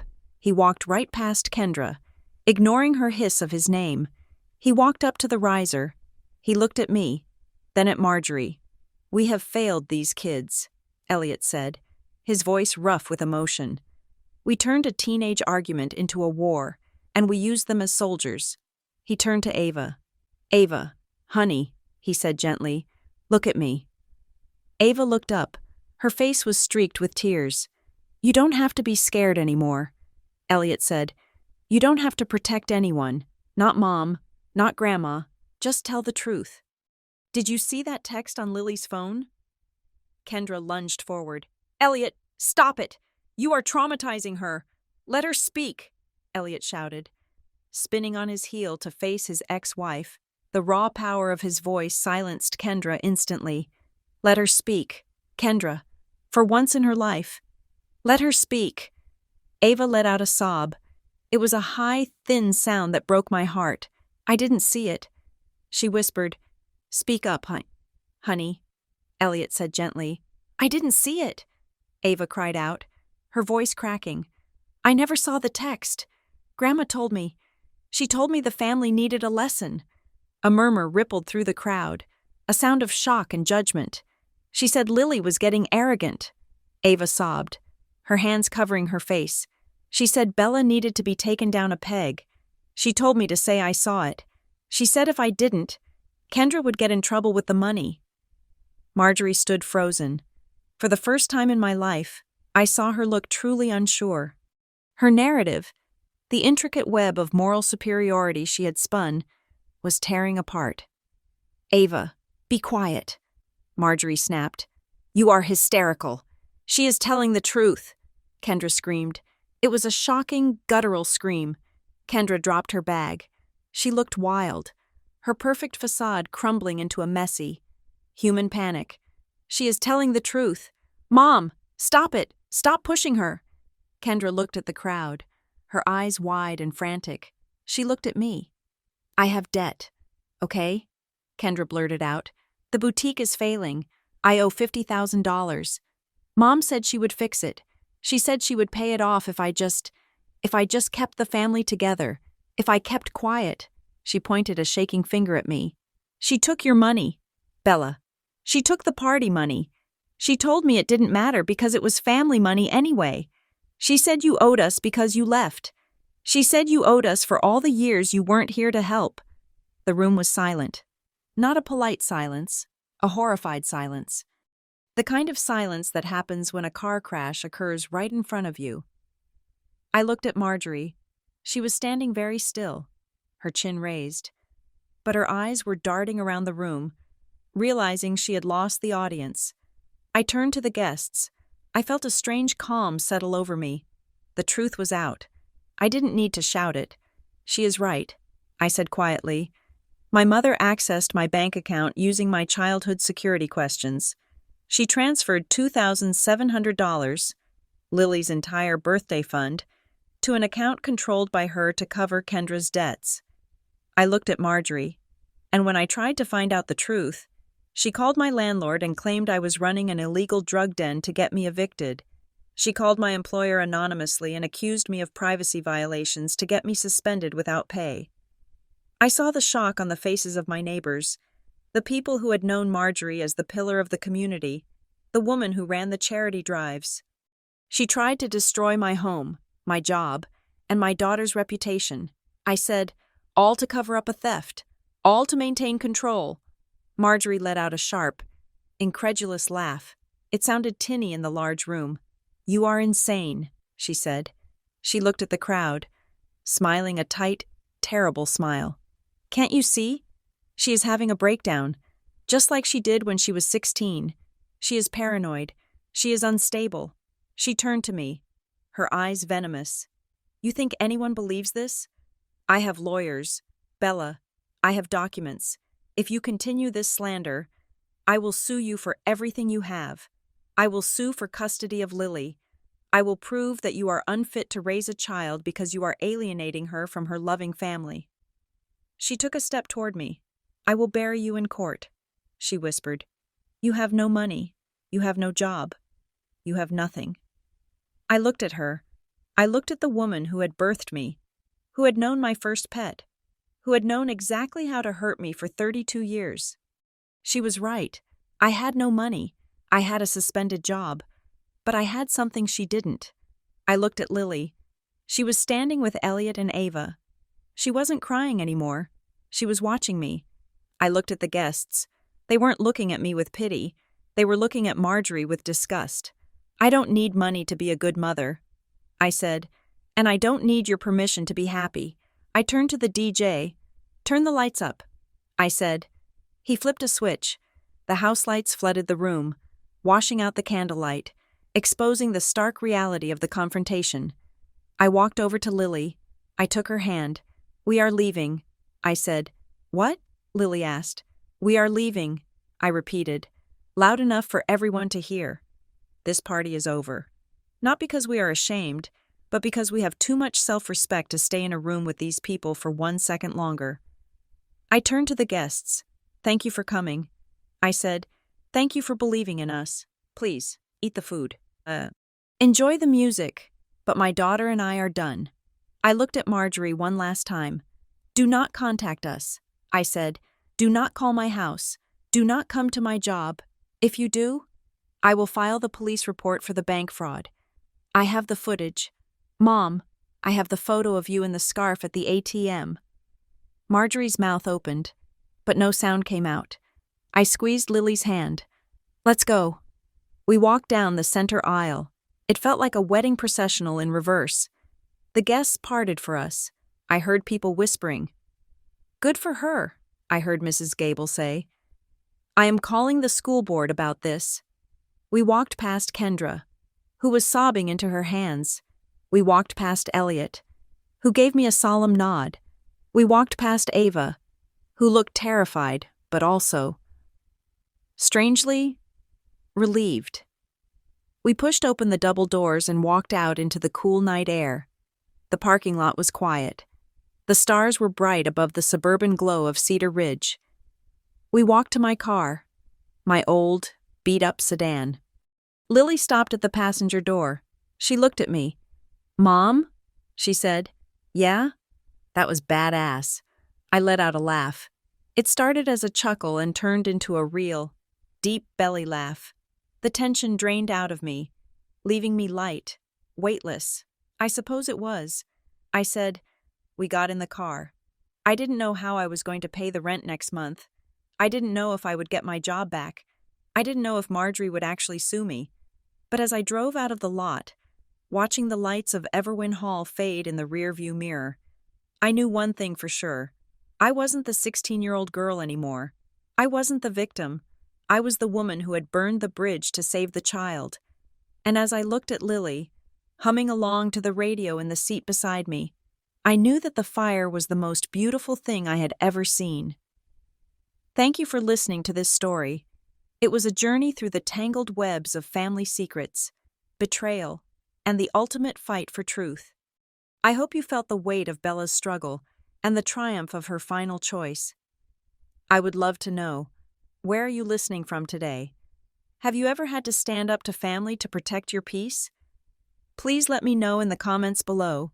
If you enjoyed this story and want to hear more tales of justice, resilience, and the complicated human heart, please subscribe to Revenge Stories.